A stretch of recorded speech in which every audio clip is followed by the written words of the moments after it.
Tonight, a whole city prays for a miracle, not for wealth, not for love, but for one simple thing: peace.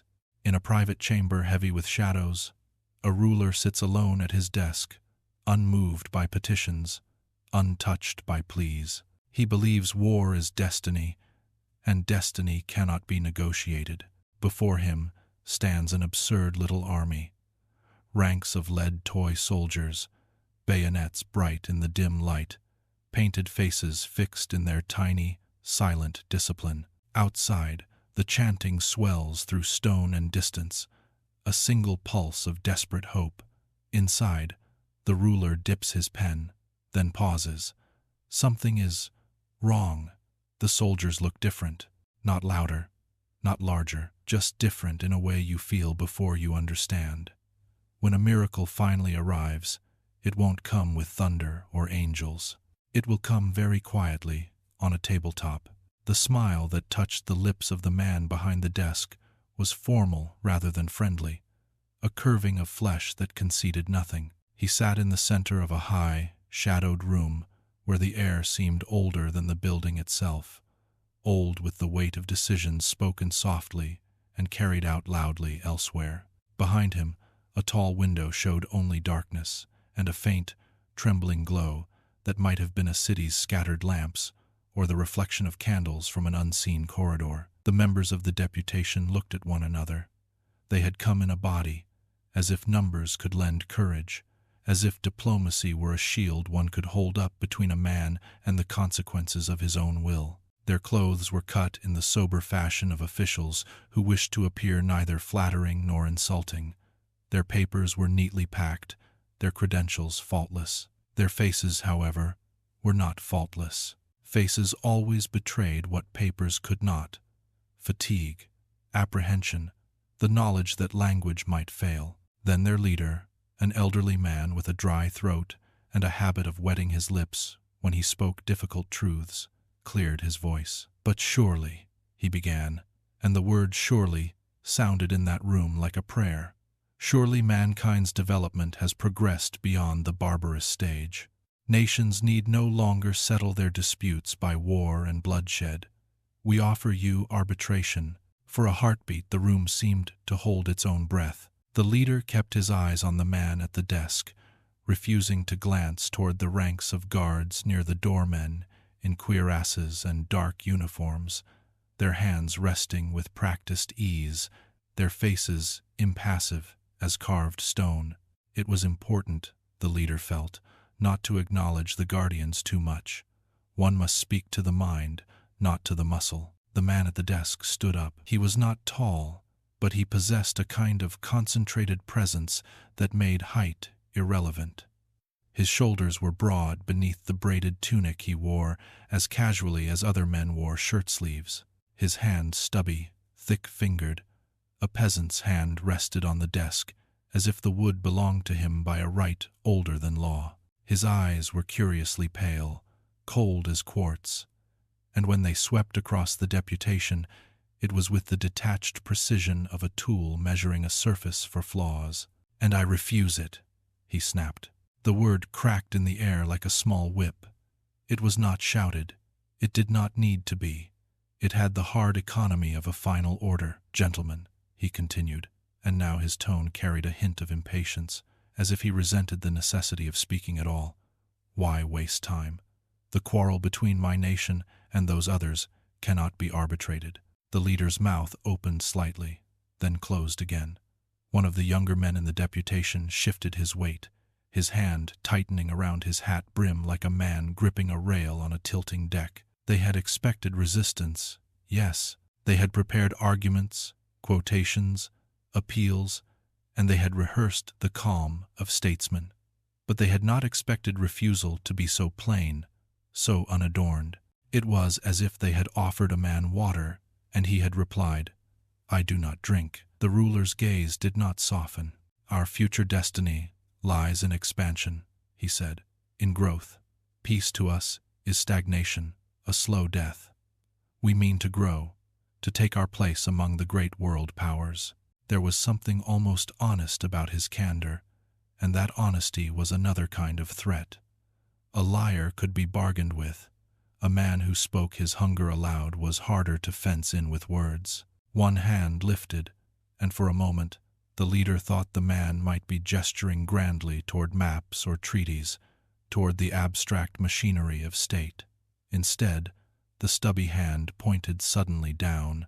"There is my arbitration, gentlemen," he said, and the formal smile returned, thin as a knife edge. "Tomorrow all the earth shall know of it." The leader's eyes followed the gesture.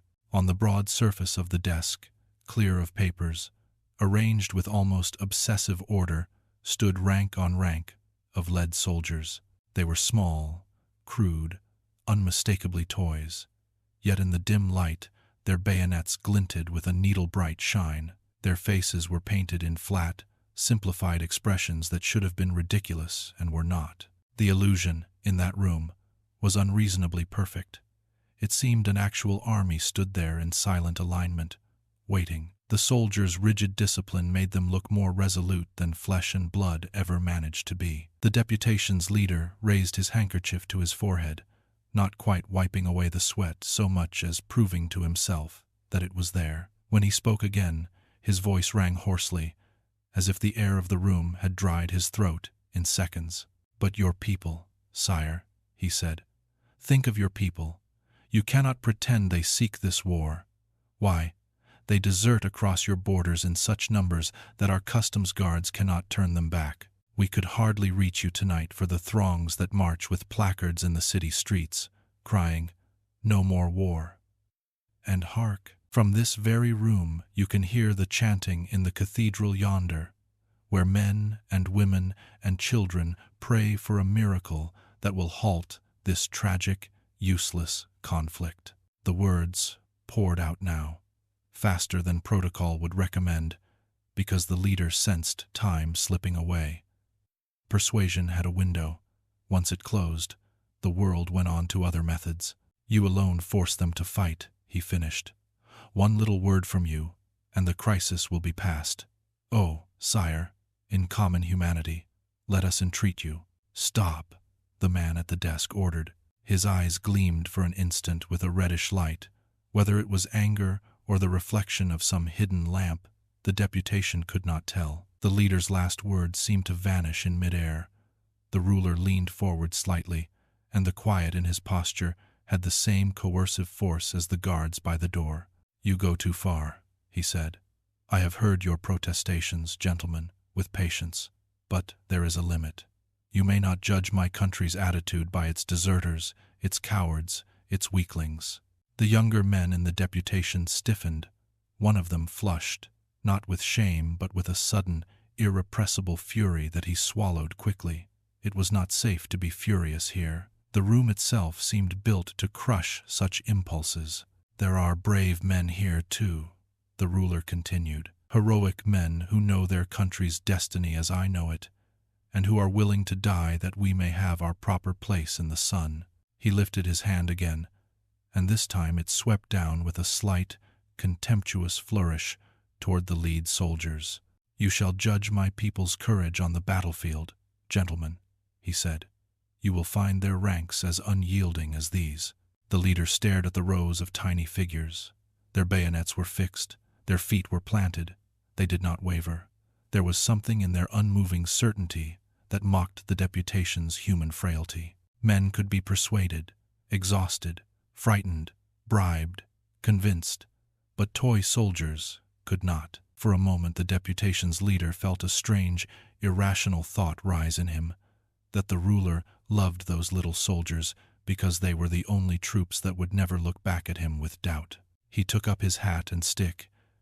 He seemed to have aged during the interview, not dramatically, not as in a melodrama, but in the real way the spine bends when hope is withdrawn. His eyes were tired. He looked at the man behind the desk and did not see a statesman, or even a tyrant, so much as a force, something elemental that had learned to wear a uniform and speak in sentences. "Only a miracle can save mankind from this horror," he said heavily. The ruler regarded him unmoved, the formal smile returning as though it were part of the furniture. "Only a miracle," he echoed. "Let us see, my dear sir, if it is vouchsafed." The leader inclined his head, small courtesy offered to a closed door, and turned. One by one the deputation filed past the cuirassed guards, whose eyes did not flicker, whose hands did not shift, whose silence was perhaps the most honest thing in that palace. Their footsteps on the stone floor sounded, to the leader's imagination, like the ticking of a clock that had begun to count down. And behind them, in the great room, the man returned to his desk, to his papers, to the little army waiting in its orderly lines, bayonets bright, faces blank patient as something that is not alive and therefore never needs to forgive. After the last man had filed past the cuirassed guards and the heavy door had shut with a sound like finality, the ruler returned to his chair and sat very still, letting the formal mask slide off his face as one might unfasten a stiff collar. For a long moment he did not move at all. The deputation had gone, leaving behind the faintest residue of their cologne and their caution, and the room seemed to expand, as if relieved of their presence. He could imagine them now in the antechamber, swallowing the shock, gathering their dignity about them like cloaks against cold weather, already composing the phrases they would use to report failure without naming it as failure. The fools, he thought, fools with clean hands and soft voices, thinking to turn him from his purpose with their tidy little syllables. Only diplomacy's iron rules had sealed his lips during their tedious tirade. What would you, little men? He had longed to shout at them. Do you ask a volcano not to spew forth its ashes? Do you entreat a hurricane to halt its course of destruction? Then why imagine you can halt my nation's course of empire with words and phrases? He leaned back, and his gaze drifted across the room without really seeing it. The dark tapestries, the carved beams above, the dull glitter of metal on the guards' breasts when they shifted in the corridor beyond. To him the palace had never been a home. It was a machine, a thick-walled instrument for making decisions that would spill outward into the world, and he himself, so he told himself, was the engine of it. They talked to him of peace, to him who had never known the meaning of the word, who had fought ever since he came into the world, fought nature and her savage forces for very survival in his peasant childhood, then waded through the blood of opponents, battled mass indifference and mass hostility through his long rise to power. Had anyone ever offered him peace in those days? No, they had sought only to beat him down, to crush him as ruthlessly as one treads on a serpent. Peace, in his experience, was what the strong took after they had broken the weak. And now that he had won over them all, now that he was top dog, the man facing a world to be conquered, these well-fed diplomats thought they could turn him from his goal with words. It was comical. It was insulting. Outside, the chanting from the cathedral was louder now.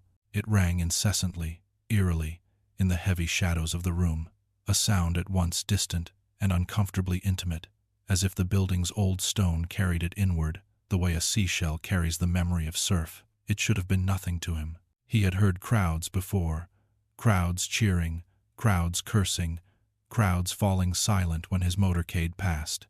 He had heard songs and slogans and speeches. He had heard a nation breathe in unison, and he had learned to make that breath serve him. But this was different. Something in the tone of that chanting penetrated his reverie like a thin needle sliding between armor plates. It was not loudness, exactly. It was persistence. It was the strange humility of it, the way thousands of ordinary throats could make one wordless plea and keep making it until the air itself seemed shaped by it. Without thinking, he found his fingers groping at the breast of his braided tunic, searching for something that was not there, something that had not hung there in many, many years. For an instant his fingertips remembered the shape before his mind did. The small, hard beads, smooth from touch, the cross at the end, a rosary. The peasant in him, long held in check, stirred to that chanted prayer for a miracle to halt this horror. As the deputation had put it with their trembling dignity, he felt an unexpected irritation at himself. He was not a child. He did not clutch charms and whisper hopes into the dark. He had made his own miracles with iron and grit and discipline. And yet, for just an instant, there was a strange expression in his quartz-like eyes. They were praying, his people, not only in that great cathedral, but throughout the city, all over the land, in chapels, in meeting houses, before crude little altars, in thatched huts, yes, and more. Memory rose up sluggishly, like something dragged from deep water. There were older gods among his people than the crucifix, dark beings, half forgotten, sought out only in times of great stress, when respectable faith felt too thin to hold back the storm. Were antiphonic chants rising now before blackened altars of these elder ones? Were fires lit on druidic stones? Were ancient sacrifices made? The thought should have disgusted him. Instead, it gave him a peculiar, involuntary chill, not of fear, exactly, but of recognition. In the villages of his boyhood, men had laughed in daylight and made the sign of the cross. And then, at night, when the wolves called and the wind worried at the shutters, they had spoken of other names in lower voices. For those praying men tonight had spoken simple truth. His people did not want war and bloodshed and conquest. They were a simple, kindly folk. He alone, the ruler, the man greater than a king, his lust for power alone, could scourge them along this path to glory. Let anything happen to him, and all the grim preparations, the marshalling, the clamoring, would pass like an evil dream. In his mind he saw the apparatus he had built, the purple-shirted men in the corridors, the banners, the rallies, the trains packed with uniforms rolling toward borders. It all hinged, absurdly, on the continued beat of his own heart. He came back to reality suddenly, as if the idea itself had slapped him. He smiled, an ugly smile, and the moment of softness evaporated, like mist burned off by sun. What nonsense was this? Let those fools hate him. Let them pray and chant against him. What good would it do? What good would anything do? They could not harm him. This lone, unguarded room was an impregnable fortress which none might enter without his sanction. And it was not alone the queerest guards on which he relied. The halls of the old ducal palace thronged with the purple shirts and armbands of his fiercest loyalists, backbone of his power. Men pledged to achieve his dreams, worshipping him as a god. What man could pass them? The man who tried to reach him through those ranks would need 1,000 lives. He told himself this, with the steady satisfaction of one reviewing a well-laid trap. Absently, he reached out among his papers and ruffled through them, forcing his mind back into the clean grooves of work. He must put aside morbid fancies. There was much to be done before he could sign the declaration. Names to be checked, dates to be fixed, the rhetoric of inevitability to be polished until it gleamed like a weapon. If he kept himself busy, the chanting would become merely background again, merely a sound. But the chanting did not recede. It swirled, and in its swaying cadence he seemed to hear curious, minor tonalities, primal intonings, and responses that might have come down from some strange, half-forgotten invocation from mankind's beginning. It was as if, under the proper hymn, another older hymn had risen and braided itself through it, unseen but distinct to the nerves. He did not like that. He wanted a world that obeyed orders, not a world that remembered. He bent closer to his papers. The lead soldiers stood on the desk within the edge of his vision, rank on rank as they had been, a forest of bayonets, set faces crudely painted. He told himself, with a touch of contempt, that they were nothing but toys, objects, arranged for his own amusement, a symbol he had used to frighten the diplomats. He had always admired symbols. They were easier to command than men. Still, he could not help noticing how the light played tricks on those figures. From the corner of his eye they seemed almost to move, not stepping, not shifting position, but altering in the way a crowd alters when it decides something. He frowned, irritated at the weakness of his own senses, and dipped his pen again. "Work," he ordered himself. "You will not be ruled by noises in the street, nor by old prayers in old stone, nor by childish superstitions rising from the mud of your past. The world will learn tomorrow whose will is strongest. Outside, the chanting rose and fell like breathing.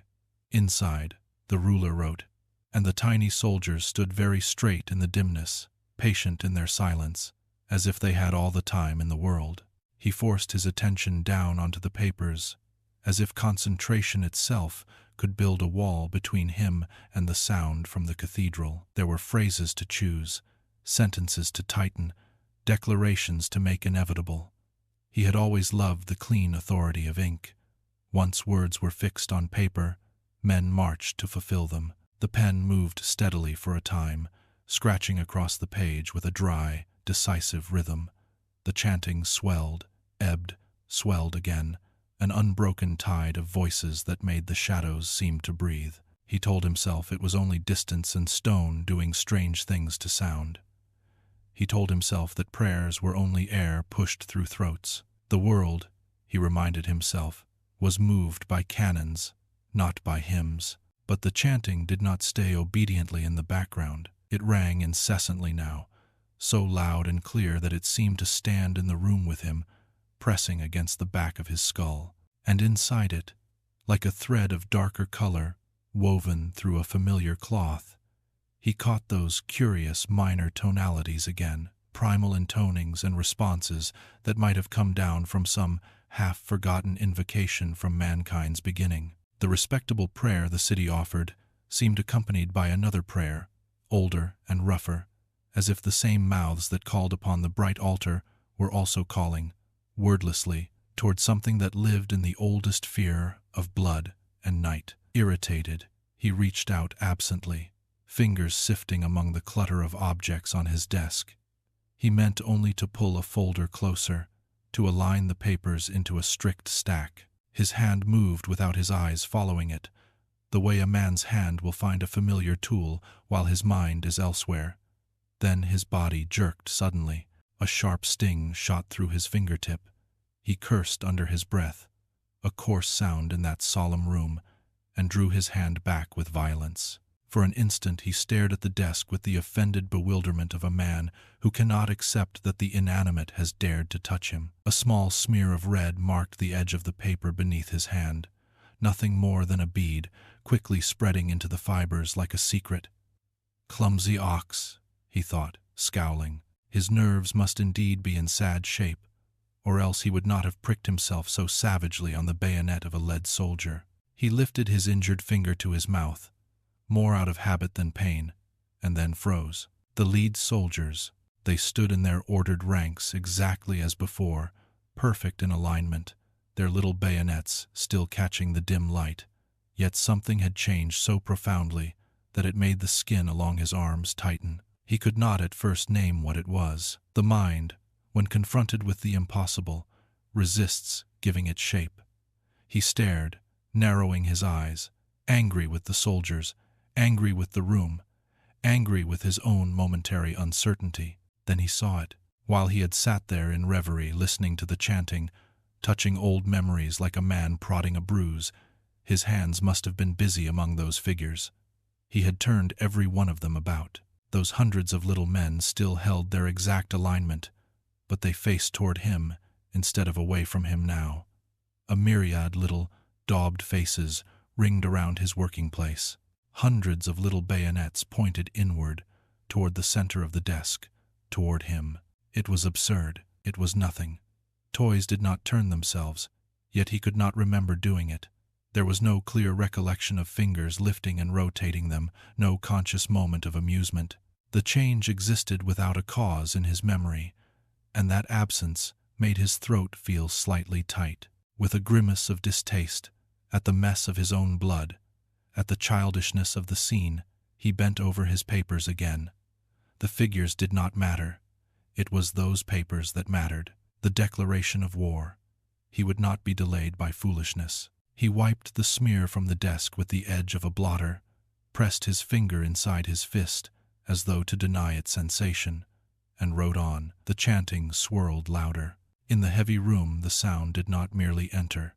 It seemed to gather, to coil, to thicken, until it became a presence. Incredibly loud and clear, it was, so loud and clear that for moments he thought he could pick out individual voices, as if the city were close enough to touch. In the rhythm, there was something insistently collective, as if thousands of minds, each too small alone, had found a way to lean together and become weight. And under it, those other tonalities, those ancient, answering murmurs, kept lifting like darker waves beneath the surface. He wrote faster. Letters marched across the page, his face set into a familiar hardness, the hardness that had carried him through childhood hunger and adult rivalry, through riots and purges and bitter nights when his own allies had watched him too closely. He would not be moved. He would not be softened. He would not be threatened by sound. Still, the lead soldiers faced him. It was strange how the light played tricks with those figures. Perhaps it was only the flicker of the lamp, perhaps the shifting of shadows from the window. Yet time after time, at the edge of his vision, he had the impression that the tiny army was not merely staring, but waiting, with the blind patience of objects that have been arranged toward a purpose, not moving, not breathing, only maintaining their orientation with a stubbornness that felt almost like intention. He paused, pen hovering, and listened in spite of himself. The chanting did not plead any longer, not in the way human voices plead. It seemed to assert, it seemed to insist. A prayer, he had thought, was an appeal. This was beginning to sound like a verdict. A pulse of anger surged through him, anger not at the city, not at the deputation, but at the unfamiliar sensation of doubt trying to press its way into him. He straightened, shoulders square, and looked full at the toy army, as if confronting an adversary. The little faces stared back, crudely painted, absurdly calm. The sight should have steadied him. He had used symbols like this before, and they had always served him. The world responded to the theater of power. Why should this be different? Because, his mind whispered before he could stop it, "You are alone." The room had become very still. Even the guards' faint movements outside seemed distant. He could feel his own breathing, controlled and heavy. He could smell the ink, the paper, the faint metallic tang from his finger, and the chanting impossibly seemed closer, as though the cathedral itself had slid across the city to press its stone mouth against the palace wall. He sat down again and bent to write. He must finish. He must act before the night ended, before anything could change in the streets, before any other power could gather. He wrote with the methodical energy of a man forcing a door against a rising wind, and that, afterward, was nearly all anyone knew. Few facts about his death ever reached the world. Indeed, no one really cared about details. The world seized on the single fact that the ruler was dead. The threat of a new war was gone. There were celebrations, speeches, quick changes of flags and uniforms, the feverish tidying up that comes when a terrible possibility has passed and people must pretend they were never afraid. In the realization of that glorious news, much was lost sight of. After the upheaval that swept his loyalists from power, it was too late for any careful inquiry. The building itself changed hands, records vanished. Men who might have remembered decided to forget. Yet there was never any official hint of foul play. The guards who found him at his desk had stood watch against intruders all that night. The men in purple shirts, when they still dared speak at all, could only confirm their loud professions of duty. More than testimony made the conclusion unavoidable.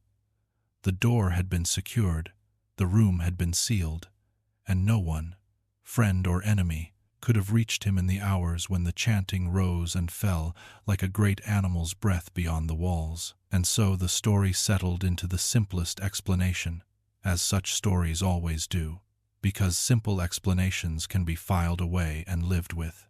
He had done it himself, they said.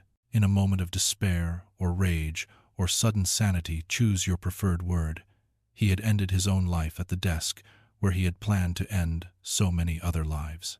There were those, later, who spoke in lower voices, old servants, shaken clerks, a guard who drank too much and swore he had seen something strange on the desk, before the papers were cleared away.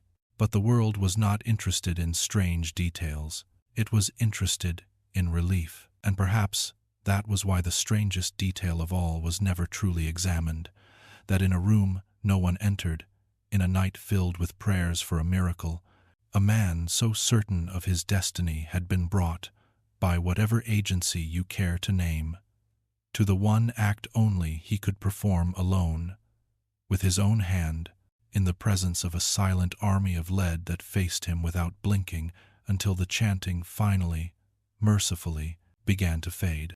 When the first pale hint of morning seeped into the city, it did not arrive with triumphal fanfare. It arrived the way dawn often does after a night of fear, quietly, almost timidly, as if the light itself were reluctant to look upon what had been done in darkness. In the cathedral, the last of the night's chanting fell away in tired fragments. Voices that had risen with desperate unity began to separate back into individual throats, individual breaths. Candles guttered, knees stiffened. Men and women who had prayed for a miracle found themselves blinking at one another, embarrassed by the rawness of their own hope, and yet unable to let it go. In the palace, behind heavy stone and heavier secrecy, the guards changed shift as they always did. Boots clicked on the corridor floor. A murmur of routine passed between men whose job was to make routine out of tension. The door to the private chamber remained closed, sealed by authority and ritual. No one entered without sanction. No one, in that place, had any desire to be the first to disturb the ruler's solitude, because solitude, around a man like that, had teeth. At last, when a reasonable time had passed, and the old habits of governance insisted on themselves, when papers needed signatures, when orders needed confirmation, one of the queerest guards stepped forward and knocked. There was no answer. He knocked again, louder. The sound rang flatly against the door and died. In the silence that followed, the guard felt an unfamiliar itch at the base of his skull, that instinct in living creatures that warns when something has gone wrong behind a wall. He looked at the others. Faces tightened. They were trained men, drilled to obey, but no training can erase the ancient dread of opening a door that has not been answered. The guard called out a formal phrase. Still nothing.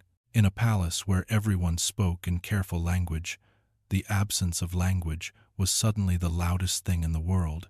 They unlocked the door. The chamber smelled of ink and old wood and extinguished candle smoke, as it always did.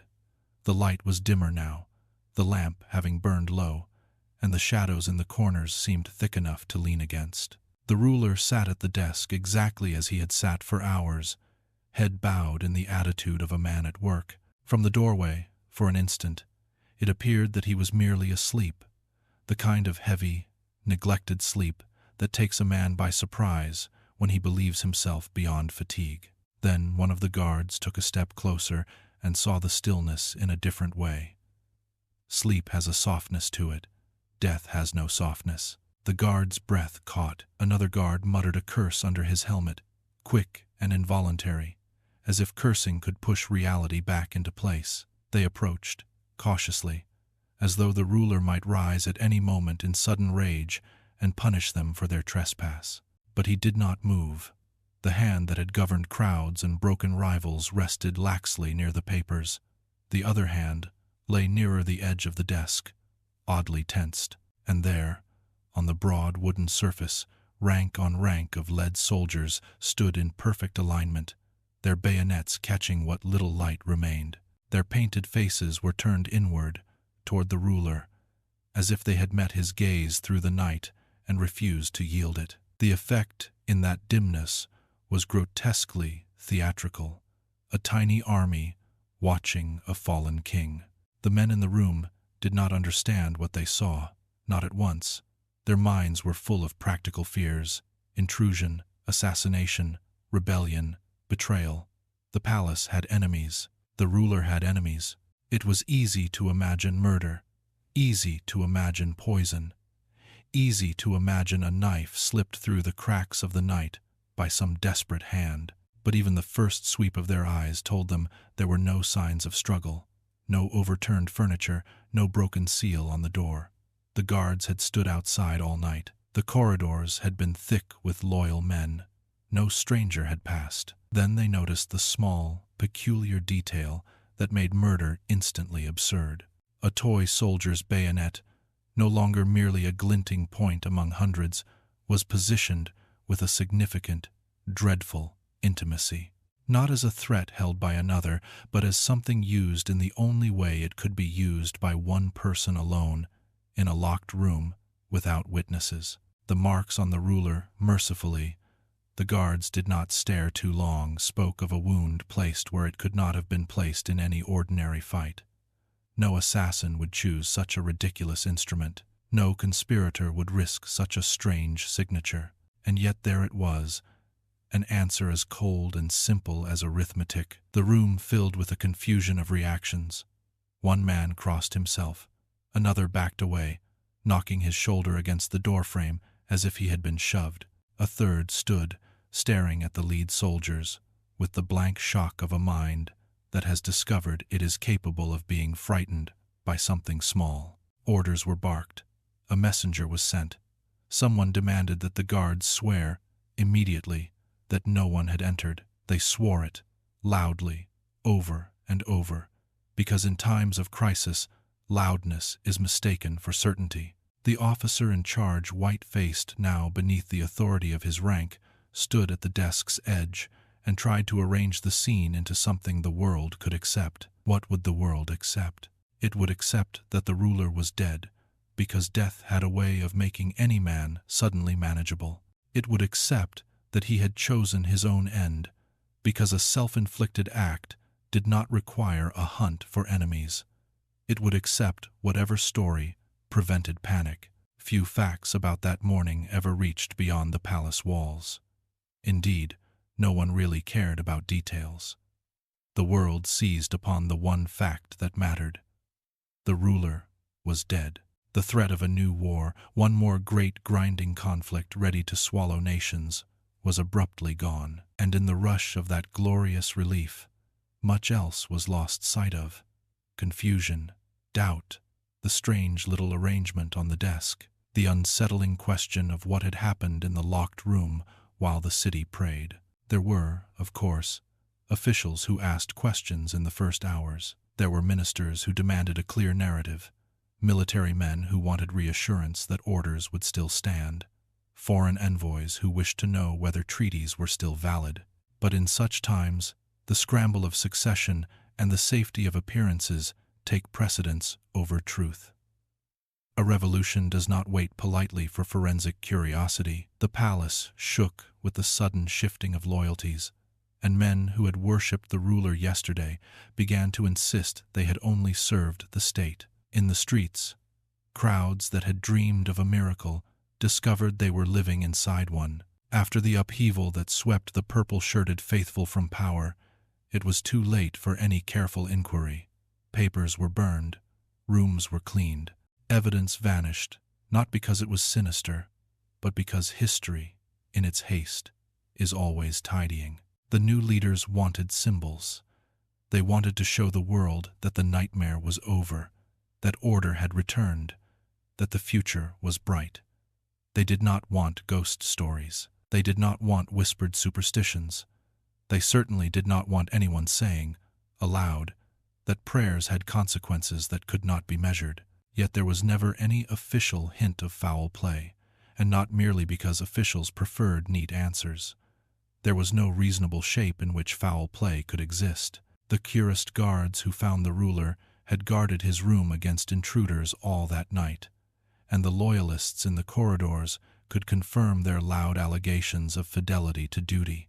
Even those who hated the ruler found themselves strangely content with the conclusion, because the conclusion was so personal, so isolating.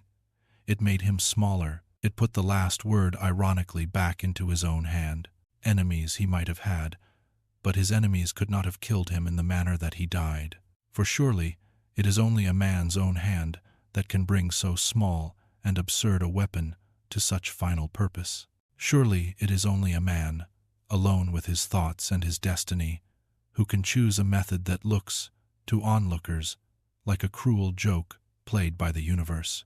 A bullet would have been too ordinary, a knife too human, poison too easily attributed to conspiracy, but a bayonet from a lead toy soldier, something made for make-believe, something meant to simulate war without ever spilling real blood, carried a terrible neatness to it, as if the world had insisted on irony in the last sentence of the story. And so the story was filed away, as people file away any story that frightens them, under relief, under closure, under the label of necessity. They said, the ruler, cracked at last. They said he was cornered by conscience, or by fear, or by sudden clarity. They said, if they were religious, that God had answered the city's prayer. They said, if they were cynical, that even the strongest man can be undone by his own mind. They said whatever allowed them to walk in daylight again and pretend the night had been only a bad dream. But those who had stood in that room, those who had seen the tiny soldiers facing inward, bayonets gleaming like frozen intentions, did not forget the feeling. Something in them, for years afterward, recoiled at children's toy armies, at the bright little figures sold in shop windows. They had learned, in the most private and terrible way, that a miracle does not always come with angels. Sometimes it comes very quietly on a tabletop when the city is praying and the smallest things in the room seem to listen. Careful, sir, the old man warned me. Tread cautiously, for these old stairs are worn away and slippery here, and the tunnel itself is very low and narrow. He lifted his lantern, and the light wavered over stone steps, polished by time and dampness, over mortar that had wept for decades, over walls that seemed less like architecture than like the inside of something buried. It is better so, of course, he added, with the practical pride of a man explaining a private arrangement, if it is less conspicuous. Only a couple of the cemetery men know that it's down here at all, sir, below the other vaults, and neither of them knows where it leads to, nor what lies down here in the old crypt. His voice, thin and croaking, did not match the solidity of the place. The shadows crawled around us like crippled rats. Moisture dripped somewhere out of sight, a slow, patient sound that seemed to measure the distance between one heartbeat and the next. I bent my head instinctively as the ceiling lowered, the stone close enough above my scalp that I could feel its chill in imagination. The air was sour with earth and age, with that peculiar smell that belongs to places sealed away from the sun. When the passage widened at last, it did so abruptly, like a throat opening into a lung. I saw a vast stone chamber ahead. The walls were dank with moisture and covered with strange lichens that lay over everything like a pale leprosy. A silence like death was about us as we stood there, and yet it was not quite silence. It was a waiting. "Here we are, sir," the old man said, holding his lantern higher. "Here's the spot where I've kept vigil all these years." He said it as if he were announcing a post at the edge of a battlefield, and I realized with an odd twinge that this was, in its own way, exactly that.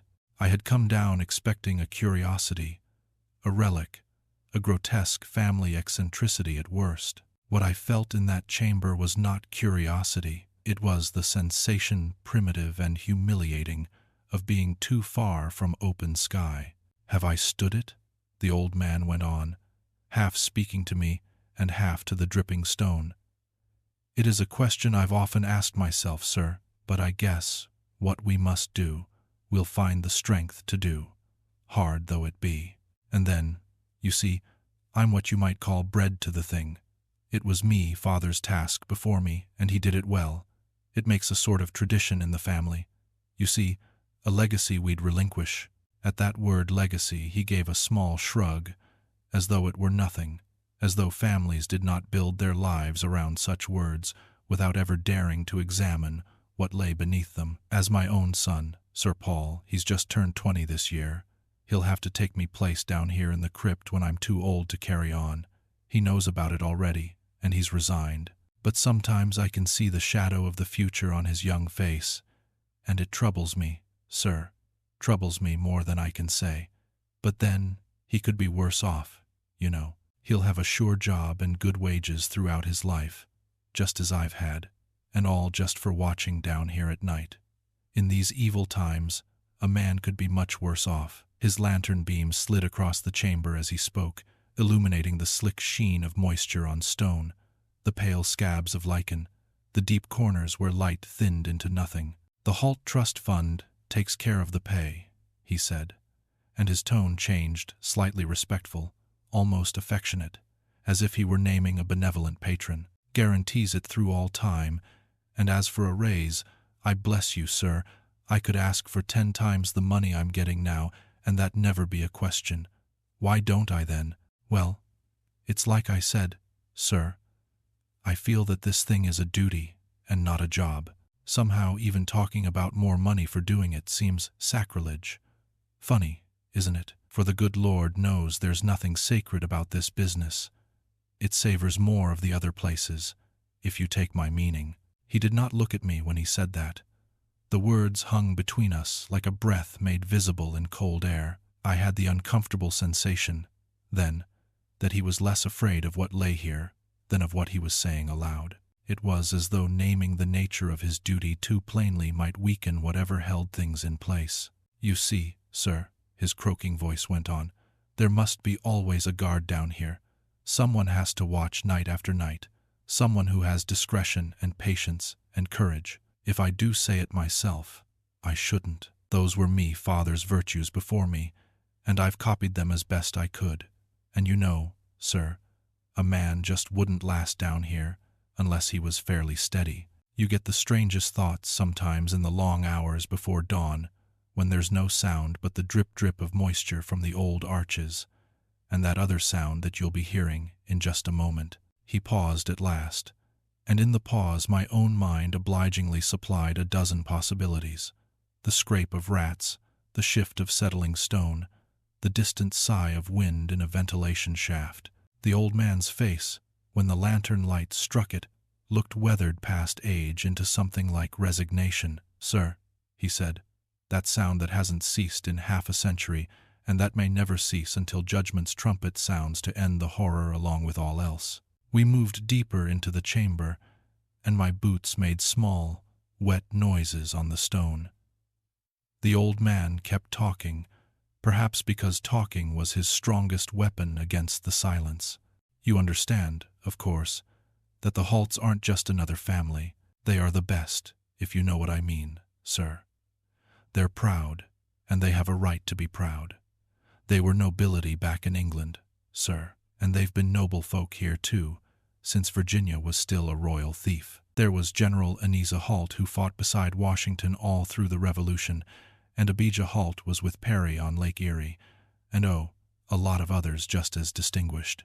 He listed names as if names were talismans, but I sensed, under his pride, something else, an urgency to persuade me that the family deserved sympathy, that the thing they guarded was not mere wickedness, but a stain, an accident, an old wrong that had fallen on good blood. "The Halts are a mighty line, sir, stiff-necked, some call them, but it is their blood that makes them, and so of course this stain has to be kept a secret at all costs. There's even some of the family that don't know. They have just heard that something queer was amiss.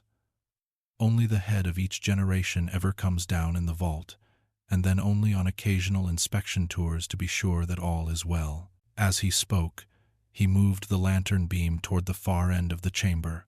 The light climbed slowly over a vast black shape that sat on stone trestles like a monument laid sideways. At first my mind refused to see what it was. It was too large, too perfectly purposeful.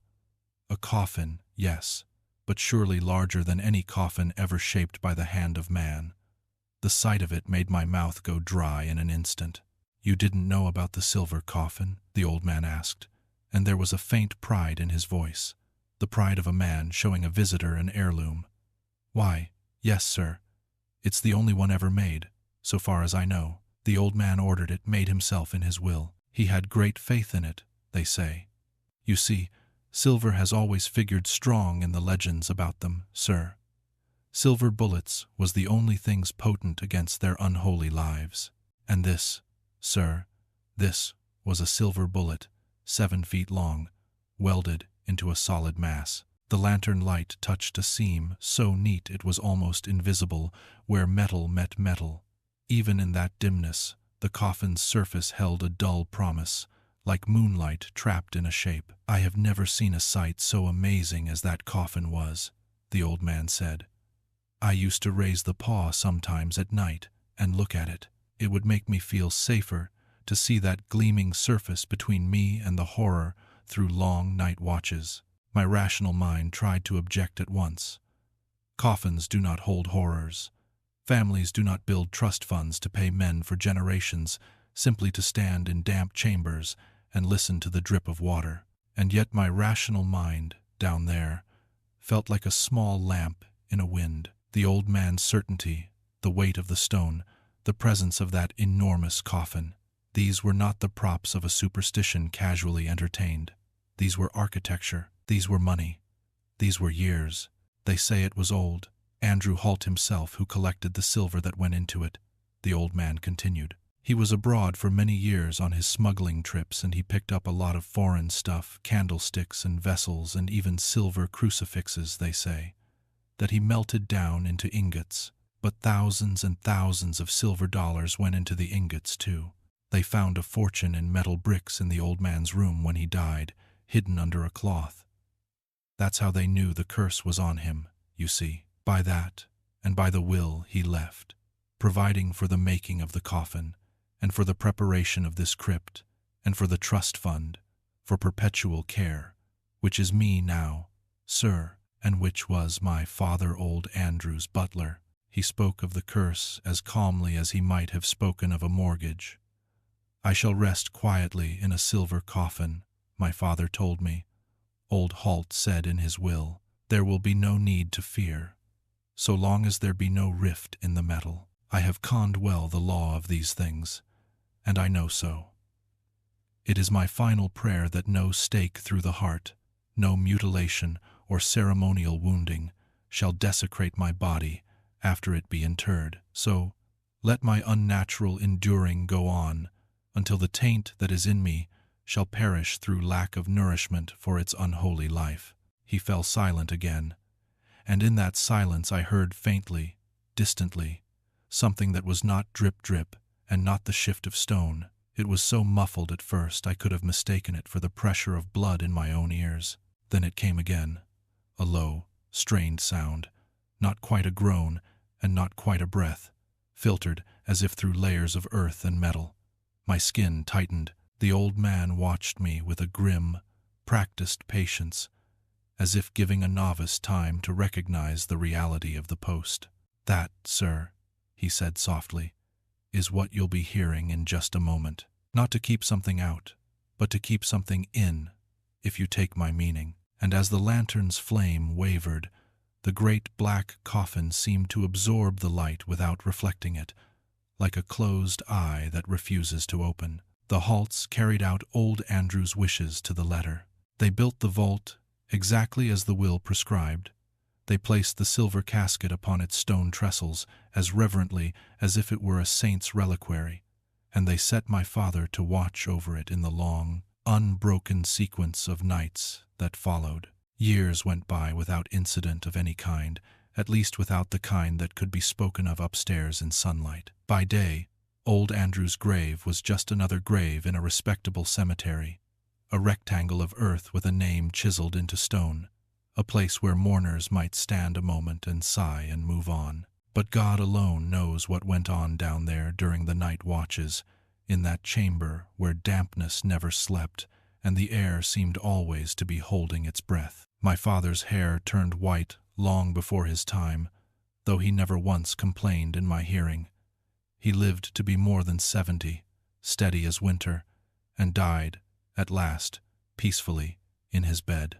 The Holts buried him in their own plot, and put a headstone at his grave that reads, "Well done, thou good and faithful servant." I shall sleep there beside him when my turn comes to go, Mr. Gerald tells me, "for the debt my family owes to you and yours can never be repaid." He said it in the solemn manner of a man reciting an old formula, as though gratitude, like guilt, needed to be repeated aloud in order to remain real. And there I might have left it, a grim little tradition preserved in stone and silver, if the business of a few years ago had not taught us that nothing is truly sealed forever. The old man myself shifted the lantern in my hand, and the metal of the coffin caught a dull gleam that slid along it like moonlight moving over a calm sea. I could feel you listening, sir, because people always listen hardest when they think the worst has already been told.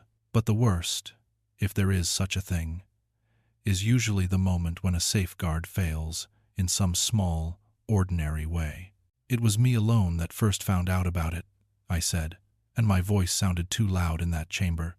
Of course, that's my job, to watch for just such things. That's why I'm down here in the night. But strangely enough, it was not by being on duty in the vault that I learned about it. It was by reading the local newspapers at home uptown during the day, sitting at my kitchen table with a cup of tea gone cold, turning pages the way any man turns pages casually, lazily, until a certain set of words begins to throb in the eye like a bruise. I don't know yet why I should have been so interested in those children and their mysterious sickness. A presentiment, I suppose. All my life I've been fearful that such a thing might happen, even though the coffin seemed a safeguard, and after all those long years of safety, a man gets to believing in his own luck, or at least in the steadiness of his duty. But then, one morning, I saw it in print. Child after child sickening in a tenement scarcely a mile from this cemetery wasting away. The doctors insisting it was a violent anemia of some sort, a pernicious failure of the blood to be what it ought to be. The reports were written in that brisk newspaper style meant to keep the reader from lingering too long on sorrow. They spoke of pale faces, of weakness, of little bodies that seemed to lose their force day by day, as if life were being quietly mislaid. 1, 2, 3, then a dozen, a cluster of deaths too close together to be dismissed as misfortune, yet too strange for any simple explanation to settle over it like a blanket. The children, the papers said, complained of trouble sleeping. They cried of queer dreams. They woke with pains in their throats. Their parents, poor wretched souls, brought them to clinics and watched them fade despite tonics and injections and stern doctor talk. And each morning, always each morning, there was the same detail, slight enough that a busy man might ignore it. The children woke frightened, tired, and oddly sore, as if something had pressed too closely to them in the dark. It was that detail, sir, that made my tea taste like metal. I knew the pattern. I'd read too much. I'd listened too long in this vault. You don't spend a lifetime guarding a thing without learning the shape of its shadow. God knows how long it had been going on before it came to my notice, I told you. But when, at last I knew, I went at once to Mr. Gerald with the story. It's come at last, I told him. The horror we've been dreading all these years. I showed him the clippings right there in his study, where sunlight poured through big windows and made everything look safe and ordinary. That contrast, the bright carpet, the polished furniture, and those printed lines about dying children made the words seem unreal, like a bad joke told in church. You recognize the symptoms? I asked him. For a moment, I thought he was going to faint. It's no joke, sir, seeing a healthy man's face go white as marble, seeing his breath cut off by sheer shock. But, he stammered at last, it can't be true. It can't be. You've been there watching every night. You would have seen. I shook my head. You don't see them if they will it otherwise, I told him. That's what every book agrees on. They come and go like ghosts. Only they aren't ghosts, sir, but something far worse, because ghosts are memories and regrets, and this thing was appetite. The silver must have cracked, I said. Some flaw has come in it. You'll see. He didn't want to believe me. Of course he didn't. People cling to safeguards the way a drowning man clings to driftwood, even when the wood is rotting in his hands. But at last I persuaded him to come with me to look upon one of the little victims laid out in the local morgue. I won't trouble you with the sight, sir. There are limits to what a decent man should paint in words, but I will tell you this. There could be no doubting the truth then, no doubt at all. The doctors, blind, or too proud of their own explanations, had spoken of anemia and overlooked marks that were plain enough once you knew to look for them.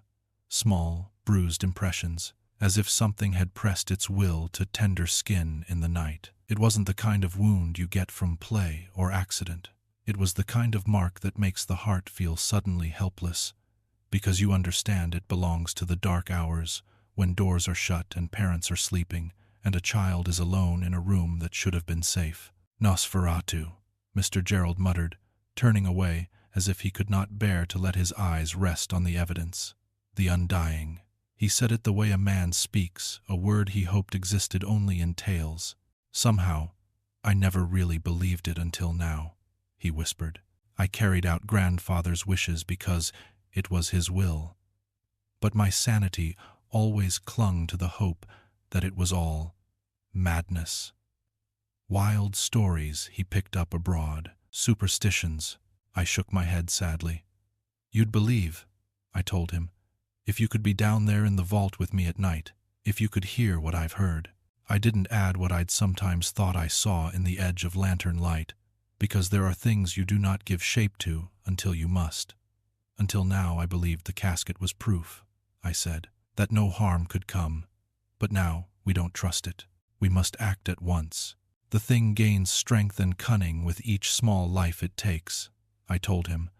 That was not a scientific statement, sir, but it felt true the way old wisdom feels true. You feed a hunger, and it learns it can be fed. You let a prisoner taste freedom, and it begins to plan. We must lay it once and for all, I said. I know how it is done. I have read the old rituals 1,000 times, and I have had the needful things ready for just such an emergency. But poor Mr. Gerald held back, as men of good breeding often do when they are asked to do a brutal necessity. No stake through the heart, he quoted. No mutilation, no ceremonial wounding shall desecrate my body after it be interred. Our pledge to grandfather has been carried out all these years, he insisted, and there was something desperate in his loyalty, as though he feared that breaking an old promise would break him. Must all our efforts go for nothing now, he pleaded, just because of one little rift? Surely we can find the crack and seal it up. In time, I reminded him, there'd be another, and another. Even silver, with whatever queer potency it has, is still metal. Metal wearies. It yields to pressure. And what struggles inside, a thing that never stops wanting, does not get tired the way men get tired. I watched the doubt fight with pride in his face, watched him reach for the comfort of modern certainty. Then suddenly his eyes changed, as if a lamp had been lit behind them. Strength, he gasped. That's it. More strength. The silver's potency is unimpaired. All it needs is support reinforcement of something harder. There are metals harder than silver nowadays. We've the resources of modern science to pit against this horror out of the past. We may yet seal it up for all eternity. Wait and see. And that, sir, was the moment our story took its next step, from old legends and old dread into the bright confidence of modern hands with torches and tools. But down in the vault, beneath all that confidence, the damp stone held its silence, and the coffin, huge, patient, and closed, seemed to listen. Mr. Gerald Holt moved with a kind of feverish certainty after that, the way a man moves when he has found a thought he can use as a railing over an abyss. He was no longer debating whether the thing in the vault was real. The evidence had forced belief upon him, like a hand over the mouth. Now he clung to a different faith, faith in metal, in welds, in the clean, bright arrogance of modern engineering. His grandfather's will had been an old man's solution to an old man's terror. Gerald meant to improve it. He meant to take a superstition and sheath it in science until it became unbreakable. The very next day, the workmen came, sir, from Bessemer. They arrived with their odd apparatus and scaffoldings and blowtorches, and the cemetery above ground had never seen such a procession. Men with hard faces and soot-blackened fingernails unloaded crates, lengths of pipe, spools of cable. They spoke in short, practical bursts. the language of men whose lives were made of measurements and leverage. It might have been any job, another vault door, another heavy install, except that Mr. Gerald met them with a stiff politeness that did not quite conceal his urgency, and he paid whatever they asked without bargaining, as if haggling were an indecency in the presence of what lay beneath. For days this old vault was lit with hissing blue flame like a spot in hell, sir, and resounded with such hammering and pounding as quite to drown out, well, whatever other sounds might have been. The blowtorches sang, the steel plates rang when struck, the scaffolding creaked and shuddered. Down there, where silence had been my companion for decades, the noise felt like an invasion. And yet, I confess to you, sir, that in the midst of that industrial racket I felt a kind of relief. A part of me, perhaps the part that still wanted the world to be reasonable, believed that if enough men with enough tools arrived, the old horror would become merely a problem of construction. We kept the work discreet. Mr. Gerald had his reasons, and I had mine. The Halts owned the cemetery, you understand, and people can do a great deal quietly when they own the ground. Even so, the hammering could not be hidden from the stones. The old arches caught the sound and threw it back at us. Dust fell, dampness steamed, and every now and then, through the din, I thought I heard that other sound, the muffled one, so low you felt it more than heard it, like something inside the coffin, straining, listening, learning. Mr. Gerald came down often, lantern in hand in the early days, then later carrying only the electric torch the workmen preferred. He stood with his coat collar turned up against the chill and watched the men in their goggles and gloves. He asked questions about weld seams, about alloys, about weight tolerances, about whether a steel casing could be made seamless and airtight. The foreman, a thick-necked fellow with a cigarette always drifting close to his mouth, answered in that gruff, confident way tradesmen have when they feel insulted by doubt. "Seamless?" he said once, spitting into a dark corner where the stone drank it without comment. "We can make it as tight as a boiler, tighter. You want it to hold water, hold air, hold whatever you want it to hold. That's what we do." "It's not a question of holding water," Gerald said, and his voice went thin for an instant. Then he cleared his throat and returned to numbers, because numbers were safer. "They tell me it's a new alloy they use for battleships, sir," I said, because that was what I was told, and in the underworld of the vault the word battleship sounded like a charm. An outer casing of stainless steel welded solidly to the silver coffin itself, soldered and fused, so that the magic power of the white metal, whatever queer potency it has to hold evil at bay, would be eternally supported by the strongest steel on earth. Mr. Gerald took a strange satisfaction in the phrase, strongest steel on earth, as if that final clause proved something beyond metallurgy, as if it proved modernity itself could not be outwitted. When at last the men had done their job and gone away again, Mr. Gerald brought you down, brought a witness, perhaps, or simply wanted to show that he was not afraid. "Look," he said in a voice that tried to sound casual and came out like an announcement in court. "That's what they left behind." He held the lantern high, and the beam reached the far end of the chamber where the coffin lay. The sight of it was enough to make a man stop breathing for a second. The silver casket, already huge, now sat inside a darker cradle, an outer shell of steel so smooth and cold it seemed to swallow light. It was larger than any coffin had a right to be. It looked less like something shaped for a human body and more like a capsule meant to imprison a machine. The steel had a faint sheen, not bright like polished jewelry but deep like still water under moonlight. The seams were neat, too neat, almost inhuman in their precision. "I doubt that a bolt of lightning could so much as dent that shining surface, sir. I told you," repeating the foreman's boast as if saying it aloud would make it true. "Seamless and airtight. It'll endure 1,000 years, even with what still struggles inside it." "Yes, sir. I heard it too. Of course I heard it. It is no novelty to me. All these long, dragging years, I've been hearing it down here in the night's hush. But I was wondering when you'd first notice it, sir. It is plain enough when your attention is called to it, for all is so muffled it might be coming from miles off. But it's right here in the crypt with us, that sound only filtered through silver and steel. At first you frowned, as any sensible man would, hearing nothing but drip-drip and the faint whisper of your own breath. Then, as the mind quieted, you stiffened. A low note, not a note exactly, more like a strained vibration, rose from the coffin, too deep to be called a cry, too irregular to be called a machine. It had no language, but it had meaning. "There's really nothing human about it, is there, sir?" I said softly. "It might be the howling of a wolf, or almost anything savage and bestial, and yet sometimes there's such a note of misery in it as would bring tears to your eyes. Only tonight there's more of menace in it somehow, more than I've ever heard in all these years. That was not theater, sir. That was not me trying to frighten you for the foolish pleasure of it. I've lived too long with fear to enjoy it in others. But I knew what a change in that sound meant, the way a sailor knows a change in wind.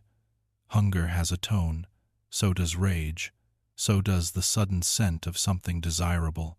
I saw you glance at Mr. Gerald then, and I saw in his face the stubborn pride of a man who had built a wall and refused to believe anything could touch it. He stood closer to the coffin than he should have, lantern angled as if light were a weapon.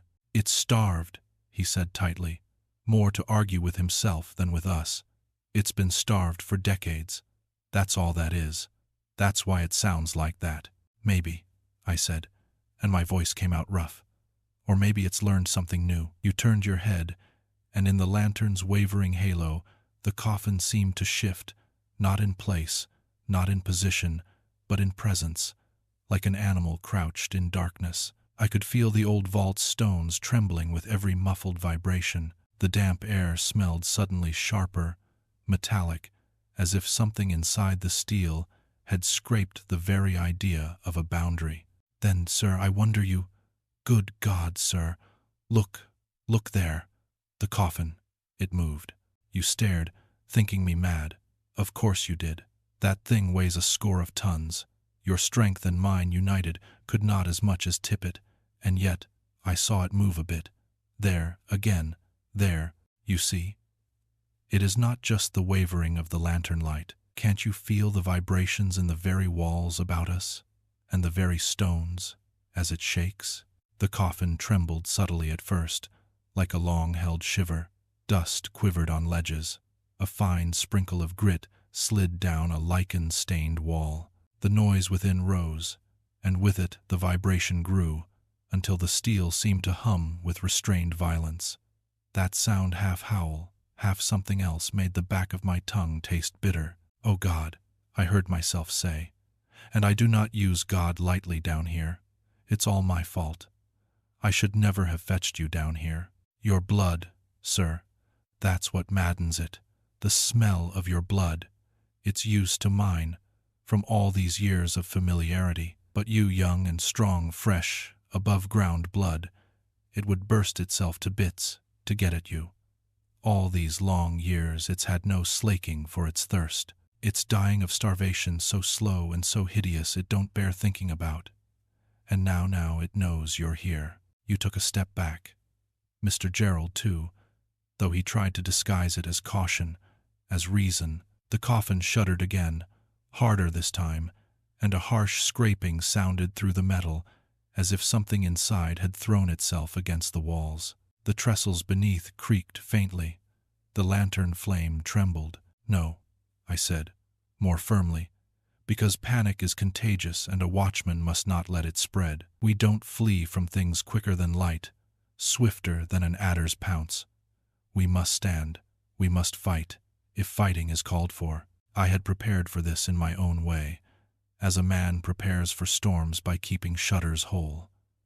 I had read the rituals until the words lived in my bones, though I had prayed never to need them. I had kept certain things close at hand, old tools, old remedies, old foolish comforts that become less foolish when the stone starts to shake. I found my hands moving by habit toward the niche where I kept them, even as my eyes stayed on the coffin's dark mass. "Here," I said, pressing something into your palm. "It is but an aspen stake, well sharpened, but a better weapon you'll find than any gun against what no gun could ever hit. And here win this string of garlic about your throat." Mr. Gerald made a small sound that might have been a protest or a prayer. He did not argue now. Pride becomes very quiet when an immovable thing begins to move. "Now stand, sir," I said, as the coffin rocked with a deeper, uglier force, quivering like a thing that wants to be free. "We'll defy it together. We'll fight all hell if need be." And all the while, under the steel and silver, that muffled, starving voice rose, no longer merely enduring, but answering the presence of living blood with a furious certainty, as if the wall we had built for 1,000 years had suddenly become, to whatever lay inside, only a challenge worth taking. Oh, heavens, sir, how that coffin did shake, how it rocked and lurched on its stone trestles, all those tons of weight quivering like a jelly. I tell you, I never saw the like of it before, not in all my years down here, not even in the first days when I was young and still believed fear had limits. The blind fury of it, the malign urgency, made the very air feel charged, as if the damp itself had become a conductor for wrath. The lantern flame in my hand trembled so violently that its light ran in frantic streaks over the walls, and the lichens seemed to crawl. "Can it break out?" you whispered, and your voice had that thin tightness a man gets when he tries to hide panic behind reason. "Oh God," I said, because sometimes the oldest words are the only honest ones. I don't know. I never saw it like this before." And that was true. The sound that came from inside, so muffled through steel and silver, so deep it was felt more in the bones than the ears, had changed. It was not merely misery now. It had teeth in it. It had the sharp edge of desire, the kind that will snap a promise, crack a wall, tear down a lifetime's careful watching if there's the slightest weakness to take advantage of. Pray, I told you then, not as a pious man, but as a practical one. Pray to whatever God you believe in, and be ready. I tightened my grip around the stake, and the garlic at my throat felt suddenly ridiculous and suddenly precious, both at once. We stood with our backs half turned, eyes never leaving that monstrous shape. Mr. Gerald Holt stood near us, his face pale, his jaw clenched with the obstinacy of a man who has put his faith in metal and cannot bear to watch that faith wobble. The coffin lurched again. The stone trestles groaned. Dust sifted down from the arch above and peppered the lantern glass. The whole vault seemed to vibrate, the way a house vibrates when a heavy wagon passes. Only there were no wagons down here, no ordinary causes. The sound within rose into something almost like a howl, then dropped again into a grinding, suffocating moan. The steel casing boomed faintly, not as if struck by a tool, but as if struck by something living that had learned the exact rhythm of impact. "Stand firm," I said, because if my knees chose that moment to remember they were old, we would all be lost. "We'll strike with the stakes at the heart of anything we see in the dust cloud, the evil heart that an aspen stake should have pierced long ago." I heard my own voice, and it sounded like my father's, and his father's, and all the men before us who had kept a post in darkness and told themselves their courage was not borrowed but earned. "We defy ye," I thought, though my lips did not form the words. "We defy ye, hell thing that was once old Andrew Holt." The coffin rocked harder, one edge lifting with an impossible sluggishness, then dropping, then lifting again. The trestles creaked like an old ship's timbers. I could see the precise moment when the balance shifted, the tiny tilt that said gravity had finally found its lever. And in that same instant, the vault responded as if it had been waiting for that cue all along. Crash. The sound of stone splintering to powder, of ancient masonry protesting under sudden strain, filled the chamber. A cloud of dust erupted so thick and abrupt it might have been smoke from an explosion. It swallowed the lantern light in a heartbeat. The air became grit. The dust got in a man's nostrils, cuts off his breath, makes the throat claw for air. And all the while that awful sound from inside the coffin rose to a very devil's pitch of triumph in our ears. Triumph, yes, because whatever was in there believed it had won something by forcing that fall. Believed the world above ground had finally cracked. For a moment we could see nothing at all, sir, not even your hand before your eyes. The lantern was reduced to a dim orange bruise floating in chalk-white gloom. We coughed, choking, eyes streaming. The old stones underfoot felt unstable, as though the floor itself might shudder apart. And over it all, from within the steel and silver, came a savage, ragged scraping, as if claws, no, not claws, something worse than claws because it was purposeful, were dragging along the inside surface, searching, searching, searching for the seam, for the breath hole, for the one small error a human hand might have made. "Ready," I gasped, and raised my stake. Be ready. I meant it. It was the only thing left to do, to attack whatever shape emerged from the dust, to thrust at the dark, to strike at what we could not see. I had always known, in some quiet, resigned corner of my mind, that my life might end here, in this place, doing the one job my family had been paid to do for generations. But knowing a thing in theory is not the same as hearing it howl on the far side of a wall. The dust swirled. The lantern's weak circle showed shifting fragments, stone, grit, the faint outline of the fallen trestles like broken ribs. Something moved in the whitened air, too large and slow to be a rat, too heavy to be only settling debris. My heart hammered so hard I thought it might betray me by sheer noise. Then, abruptly, the scraping stopped, not gradually, not with a dying whimper, but in the sudden way a storm can drop into eerie quiet, as if a hand had closed over sound. For a long second we heard nothing but our own coughing and the steady drip of water. The silence was so unnatural it felt like another kind of attack. I could not tell whether it meant the thing had broken free, whether it stood somewhere unseen in the dust, waiting to spring, or whether it had exhausted itself in that one frenzy and gone still. "Sir," I choked out, because I needed you to stay anchored to my voice. "Pray, pray, and hold." The dust began, very slowly, to settle. It fell like ash after a fire, coating our shoulders, our sleeves, the lantern's glass. The outlines of the vault returned in ghostly stages. First the nearest wall, then the floor, then the fallen stone slabs, and at last, through the thinning haze, the coffin came into view, lying on the cracked old slab, tilted off its trestles, but still there. The steel casing was dulled now by dust, and the lantern light slid over it without catching a flaw.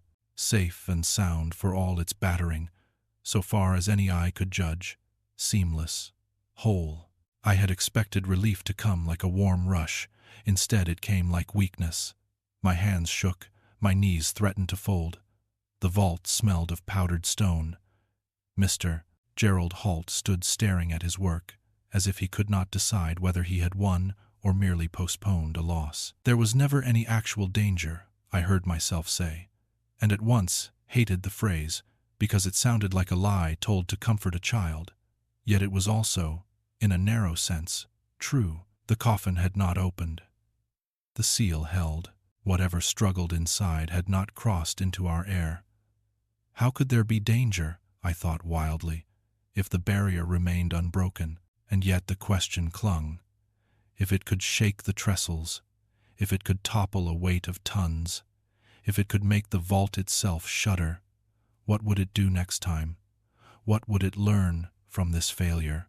"Take it easy, sir," I said to you when you swayed, because the sight and the dust and the terror had been too much. "Don't try to get up yet. Just rest. I told you that you had fainted, that I had caught you as you fell, and that was true enough. It is a strange thing, sir, to hold another grown man in your arms in the dark and realize you are both, for all your pride and learning, merely meat and breath within reach of an old hunger." We stood there a moment longer, waiting for the sound to return. It did not. Not then, not immediately. The coffin lay silent, as if exhausted by its own rage, perhaps even, so I dared to hope, fatally spent by that last frenzied effort. "Of course there must be natural laws governing these things," I murmured. more to steady myself than to instruct you. Too much effort may be fatal to them as to us. Perhaps, I thought, you have seen the last dying struggle of that which should never have lived at all. Perhaps you have seen peace come at last, even to the soul of old Andrew Halt. But even as I thought it, the vault's cold answered with its patient drip-drip, and the dust continued to settle on the steel like a shroud. Silence can be mercy, sir.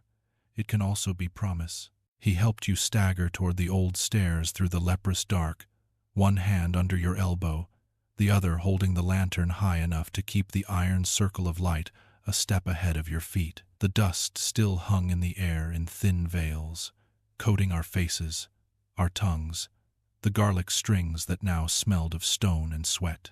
The vault behind us lay quieter than it had any right to be, and that quiet coming after such furious shaking felt like the pause a beast takes when it chooses whether to die or to hunt.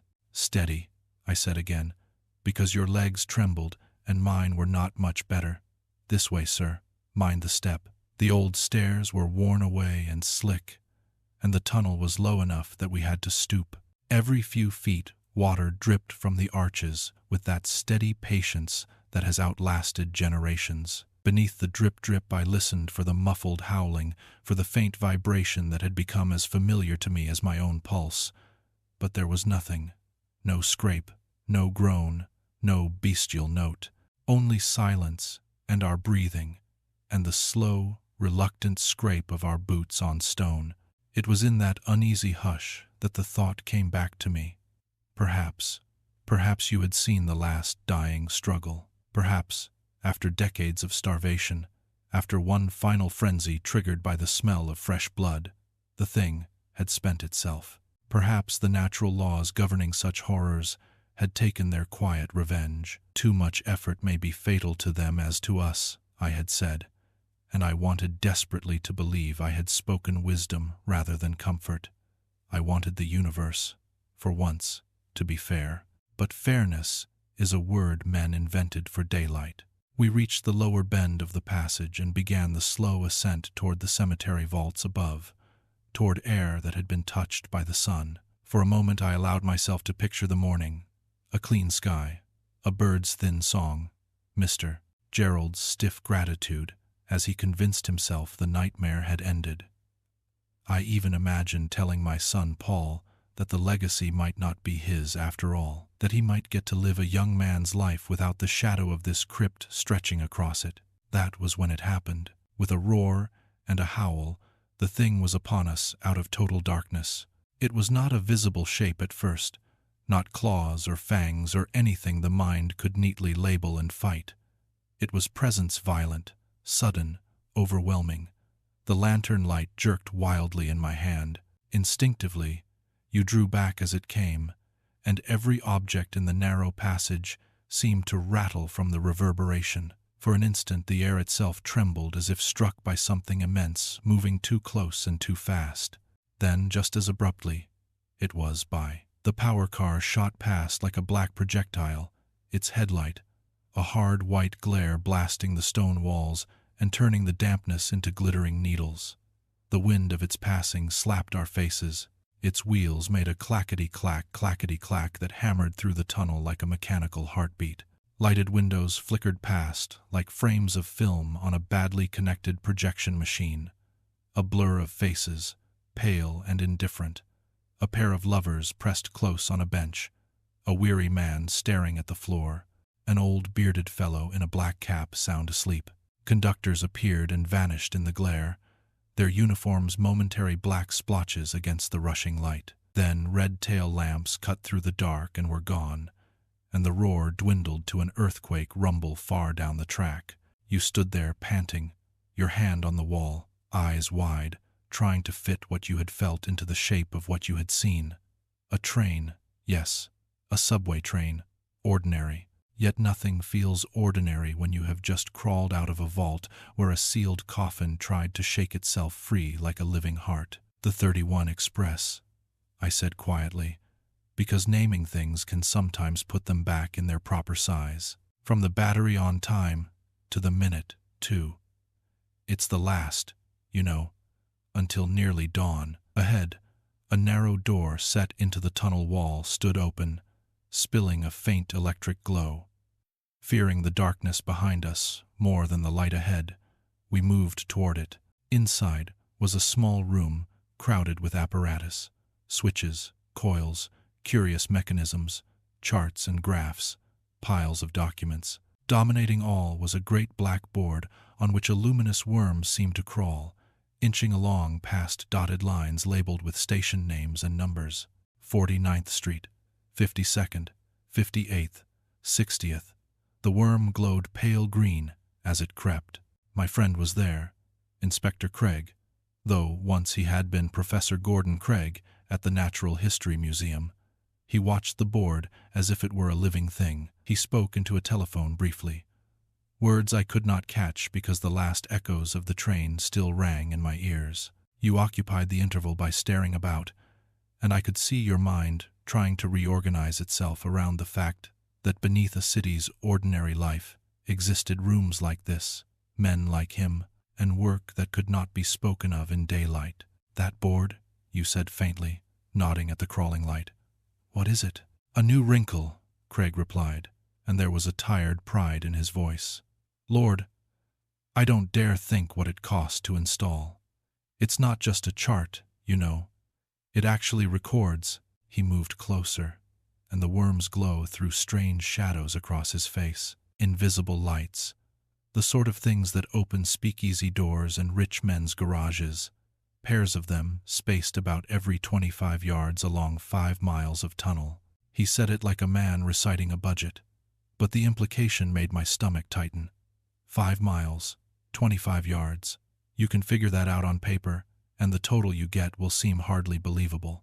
And yet the city passed the appropriation without a murmur. Craig's mouth twisted as if he remembered the meeting. It was one of the last things Mayor Walker put up before his resignation, he said. Gentlemen, he told the finance board, it doesn't matter what you think about me, but this measure must go through. And it did. You stared at him.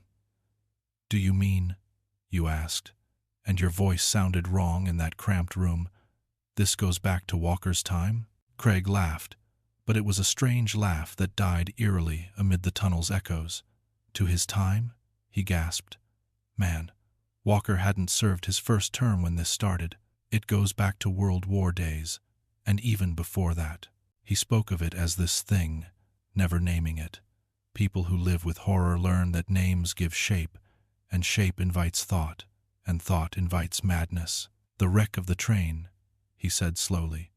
They passed it off as a German spy plot. Let the newspapers howl. Why not?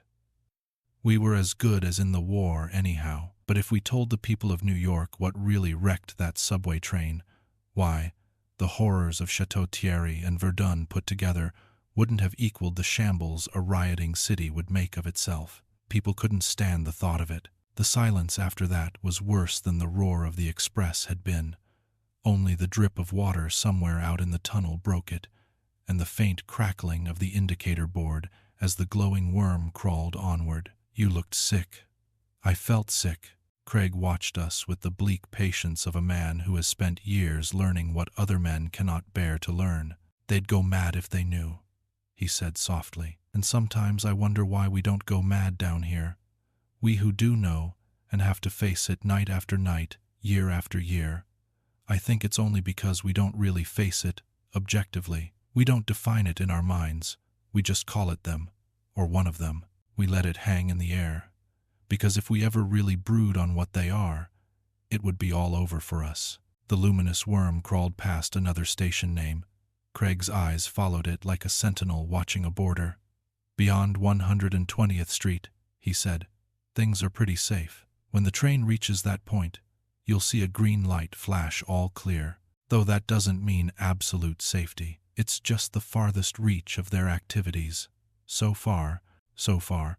Those two words had a weight that settled like dust in the lungs. I'd come out of one underground horror only to discover a larger, one wider, older, funded by the city itself, moving beneath millions of unsuspecting feet.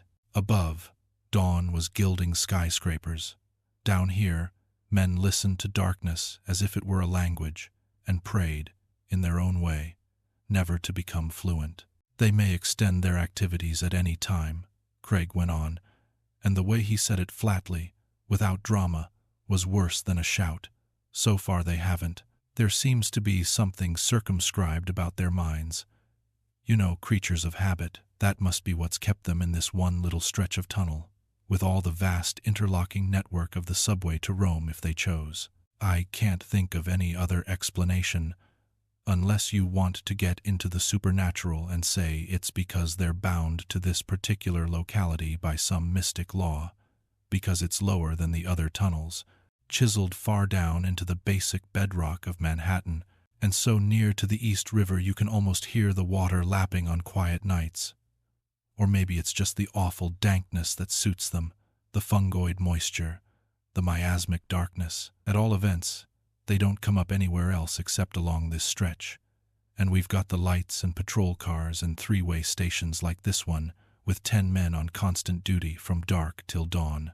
He gestured around the cramped room, and the clutter of equipment suddenly looked less like a collector's obsession and more like a line of fortifications. "Oh yes," he said, and there was a grim humor in it.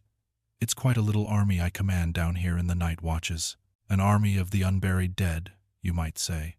Or an army of the eternally damned." He paused, and his eyes went momentarily past us, into the tunnel's mouth where the express had vanished, as if he could still feel its wind. "I've actually had one of my men go mad, you know. 2 others had to be placed in sanitariums for a while, but they got over it and are serving here still. But that fellow, well, we had to machine gun him down like a dog finally, or he'd have got one of us." You made a small, involuntary sound. Craig didn't look at you. He had the detached way of a man describing weather. "That was before we got the dark lights placed," he said. "He was able to hide out in the tunnel for days without our being able to find him. We'd hear him howl sometimes as we patrolled. We'd see his eyes shining just as their eyes do in the darkness, so we knew he was quite gone. When we finally ran him down, we killed him just like that. No bones made about it. Put, put, put. And that was the end." He rubbed the bridge of his nose with thumb and forefinger, as if the memory produced an ache. "We buried him down in the tunnel too. Now the trains run over him as he lies." He said it without pride, without shame, only with that hard acceptance that grows in jobs nobody should have. "Oh, there was nothing irregular about it," he added, anticipating any moral protest. "We filled out departmental reports, got the consent of his relatives, all the proper forms. Only we couldn't take him above ground and run risks of people seeing him before interment. You see, there were certain alterations." He stopped, and his mouth tightened. "I don't want to dwell on it." His face, well, the change was just beginning, but it was unmistakable, quite dehumanizing. There'd have been excitement up there, I'm afraid, just at sight of that face. He glanced at the lamp, at the glowing board, at the switches, as if the room itself needed to be checked for leaks of truth. And there were other details, things I only found out when I dissected his body. But I think I'd rather not go into them either, old boy, if you don't mind. The restraint in his voice did not comfort. It sharpened the imagination. You could feel your own mind reaching for awful shapes and being yanked back by a protective instinct. Craig continued, ruthlessly practical.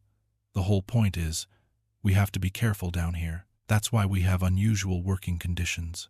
We wear police uniforms, yes, but we aren't subject to ordinary police discipline. Lord, what would an above-ground cop make of having every other night off and every day to himself, with a salary that, well, a corporal down here gets as much as an inspector up there? But at that, I think we earn our pay. I know I do." He said that last line with a sudden bitterness, and for the first time I saw the cost of his calm. It wasn't a man's natural temperament. It was armor hammered on over years. "Of course, I can't tell you what my salary is," he added, with a humorless little twist. "They made me promise never to disclose it when they hired me from the Natural History Museum back in Well. I don't like to think how long ago that was." He looked at us then, almost challengingly.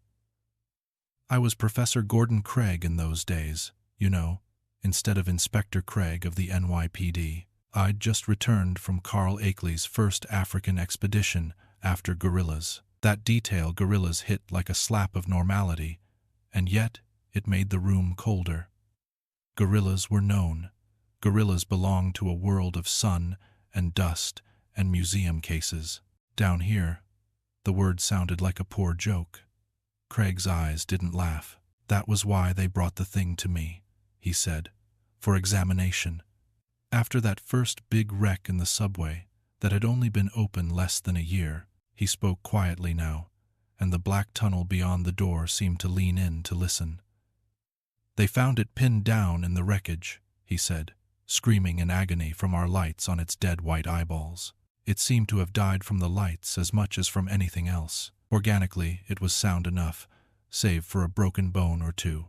His tone went clinical, almost eager, despite himself, the scientist pushing through horror toward knowledge. They brought it to me because I was supposed to be the museum's leading authority on apes, and I examined it. Believe me, I examined it.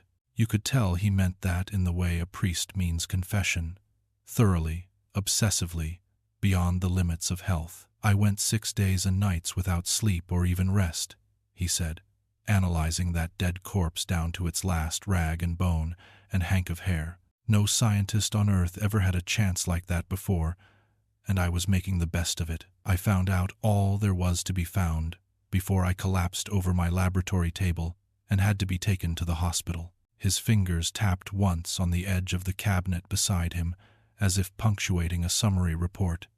Of course, he went on, long before that I told them it wasn't an ape.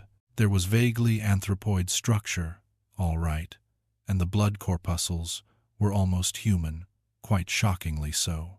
But the head and the spade-like appendages and the muscular development quite unlike any beast or man on this earth. He paused, and in that pause I felt the weight of the claim. Not on this earth. Indeed, he said, very softly, the thing had never been on this earth. There was no doubt of that. It would have died above ground in half a minute, just like an angleworm in the sun. Your mouth opened as if to object, but no words came. Craig didn't seem to care whether we believed him. He had long ago moved past the need for belief. I expected them to order me out before a sanity commission, he said. After all, even a fellow scientist would find it difficult to reconcile my classification of some sort of giant carnivorous subterranean mole with my insistence on startlingly humanoid cranial development, brain convolutions, indicating a degree of intelligence that, well, there's no use going into all that now. He gave a short, brittle laugh. Instead, they offered me a position as head of the special subway detail at a salary that was fantastic, more a month than I'd been getting a year from the museum. His eyes flicked to the luminous board again, to the crawling worm that marked trains, as if trains were the heartbeat by which the darkness measured time. Because you see, he said, they'd deduced much of it for themselves, without needing me to tell them. They had facts they deliberately withheld from me, not wanting to influence my report. He leaned forward slightly, and on his face the scientist and the cop blended into one exhausted expression. They knew that train had been deliberately derailed, he said. The condition of the track proved it beyond doubt. 3 ties taken up and laid some distance away down the tunnel, and the earth about the wrecked cars showed conclusively that extensive mining and sapping had taken place there. His hand made a small downward motion, as if tracing a burrow through soil. It was like a gigantic molehill, only worse. The room felt suddenly too small for the imagery. You could almost see it, the hidden digging, the patient undermining, the moment when steel and speed were invited to meet air and gravity. Craig's voice dropped even further. While I was analyzing stomach fluids and tissue, he said, they were burying, secretly, with elaborate precautions, the half-desiccated corpses of 6 men and women and children who... He stopped, and his eyes hardened. Well, they hadn't died in the wreck, old boy. They hadn't died in the wreck any more than had that screaming thing we found pinned down, caught while trying to drag a dead victim out. For a moment, the only sound was the faint crackle of the indicator board and the steady drip of subterranean water. My stomach turned, not from imagination alone, but from recognition of the awful rule that all underground horrors share.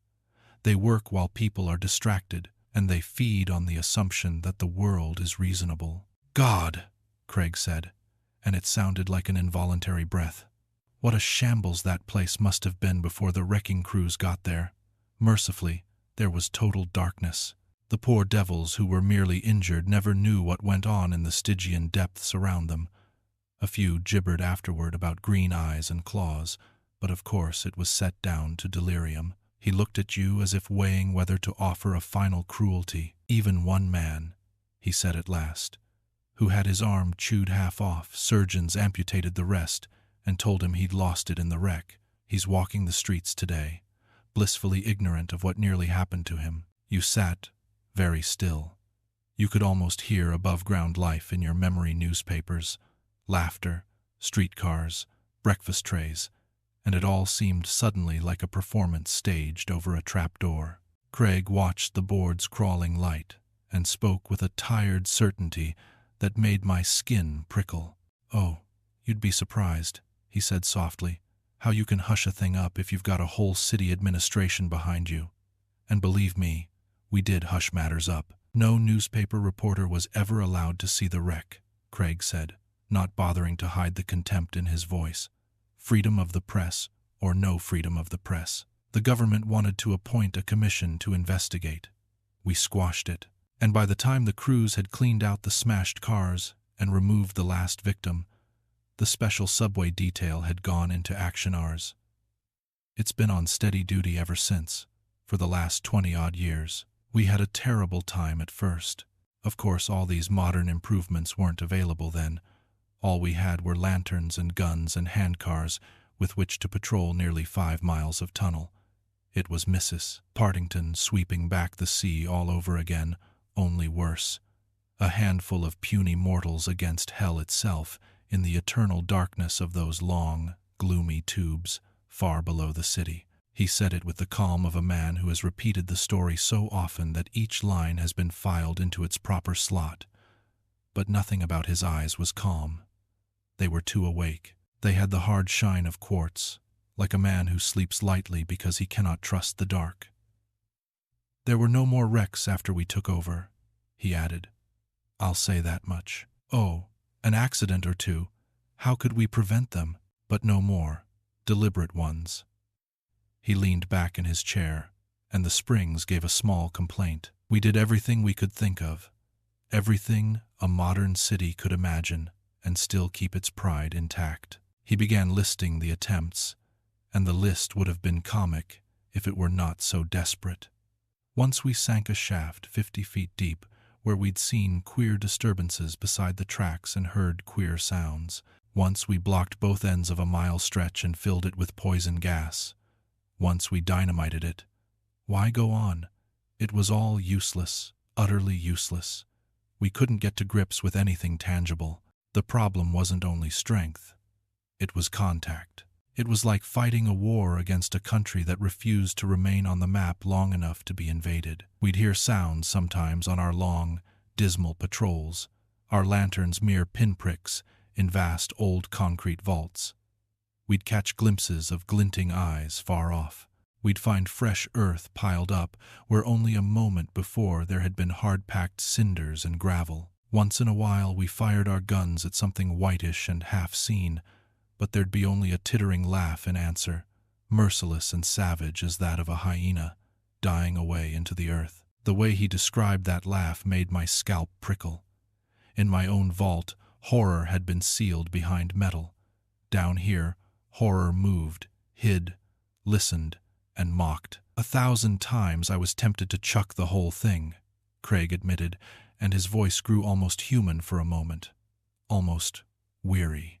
To get back above ground, to sunshine, to sanity, and forget the charnel horrors of this mad underworld far underneath.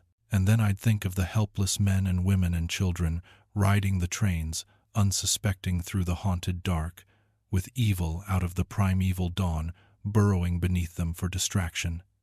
Well, I just couldn't go, that's all. I stayed, did my duty. As the years passed, year after year after year, he looked down at his hands as if surprised to find them still there, still capable of holding a gun, a lantern, a pen. "It's been a strange career for a man of science," he said, "and certainly one I never dreamed I'd be following during the years I prepared myself for museum work." And yet, a faint, harsh pride entered his tone. "I flatter myself it's been rather socially useful, perhaps more so than stuffing animals for dusty cases or writing monstrous textbooks nobody reads." He nodded toward the equipment. "I have a science of my own down here, the science of keeping millions of dollars worth of subway tunnels swept clean of horror and of safeguarding the lives of half the population of the world's largest city." There was something sickly noble about it. This man, down in the bowels of a great metropolis, turning deprivation into purpose. And yet I could not ignore what he had told us earlier, that the work changed men, that it marked them, that it drove some mad and altered others in ways best not described. A science of survival, yes, but also a slow contagion of the thing you fight. And then, too, Craig went on, his old academic hunger surfacing despite himself, "I have opportunities for research here that most of my colleagues above ground would give their right arms for. The opportunity to study an absolutely unknown form of life." He hesitated, and I saw his lips tighten as if he were biting down on the next words. A grotesquerie so monstrous that even after all these years of contact, I sometimes doubt my own senses. Although the horror is authentic enough if you come right down to it. It's been attested in every country in the world and by every people. His eyes flicked up to ours. "Why, even the Bible has references to ghouls that burrow in the earth. And even today, in modern Persia, they hunt strange, tomb-dwelling creatures with dogs and guns, neither quite human nor quite beast. And in Syria and Palestine and parts of Russia," he stopped himself abruptly, as if catching the tone of a lecturer and finding it grotesque in that room. But the point had been made. What lived under Manhattan was not an isolated accident. It was part of a larger pattern, an old bruise on the human imagination that every culture had pressed and flinched from. "As for this particular place," he said more quietly, "you'd be surprised how many records we found, how many evidences, from Manhattan Island's earliest history, even before the white men settled here." He gestured vaguely upward, toward the layers of earth and street and building. "Ask the curator at the Aborigines Museum on Riverside Drive about the burial customs of the island Indians 1,000 years ago. Customs perfectly inexplicable unless you take into consideration what they were guarding against. Ask him to show you that skull, half human and half canine, that came out of a mound as far away as Albany. Ask him about those ceremonial robes, traced with drawings of whitish, spidery things burrowing through tunnels. The Indian artists must have known them, must have watched them, must have feared them." The room felt suddenly crowded with invisible witnesses. Indians in painted robes, Dutch settlers with flintlocks, modern cops with machine guns, all linked by one shared, unspeakable awareness. "Oh yes," Craig said. "It's all down there in black and white, once we had sense enough to read it." He leaned back and gave a short, almost grudging laugh. "Even after white men came, what about the early writings of the Dutch? What about Vander Van Twiller? Even some of Washington Irving's stories have a nasty twist, if you once realize it. There are queer passages in the history of New York City, mentions of guard patrols, kept for no rational purpose in early streets at night, especially near cemeteries, of forays and excursions in the lightless dark, of flintlocks popping, and graves hastily dug and filled before dawn woke the city to life." He spread his hands. "It's been going on a long time, longer than any administration's pride, longer than any mayor's career. And the modern writers," he went on, "surprising me. Lord, there's a whole library of them on the subject. One of them, a great student, had almost as much data from his reading as I gleaned from my years down here. His eyes sharpened in a way that was almost mischievous. Oh yes, I learned a lot from Lovecraft, and he got a lot from me too. He said it as if naming a colleague, not a pulp writer. That's where some of the authenticity came from in his yarns that attracted attention. Of course, he had to soft-pedal the strongest parts, just as you're going to have to do if you ever mention this in your own writings. He looked at us pointedly. Even with the worst played down, there's still enough nightmare in it to blast a man's soul if he lets himself really think on what goes on down there, below the blessed sanity of the earth's concealing crust. The luminous worm crawled across the blackboard, silent and indifferent, marking the passage of trains that carried sleeping men above this conversation. Craig watched it with a kind of grim devotion, and for a moment I understood the cruel paradox. To keep ordinary life ordinary, somebody had to live in the extraordinary. To preserve sanity upstairs, sanity had to be spent down here like fuel. Far below, he said softly, almost to himself. That's where it all is, far below. And the words sounded less like description than like a verdict. We figured out slowly, painfully, over years of watching and losing and learning, that they must have been pretty numerous once, Craig said, his voice catching that odd blend of resignation and professional interest. No wonder the Indians sold this place so cheaply. You'd sell your home cheaply too, if it were fairly overrun with monstrous, noxious vermin. He said vermin, but his eyes didn't soften with contempt the way they would if he meant rats. He meant something older, something that made the word vermin sound like an emergency measure rather than an insult. He stood and paced the cramped room once, as if motion helped keep the past from settling on his shoulders. But with civilization coming, he went on, they were decimated, killed off, pogromed against, blasted with fire and steel by men whose ruthlessness sprang from souls that had learned detestation the hard way.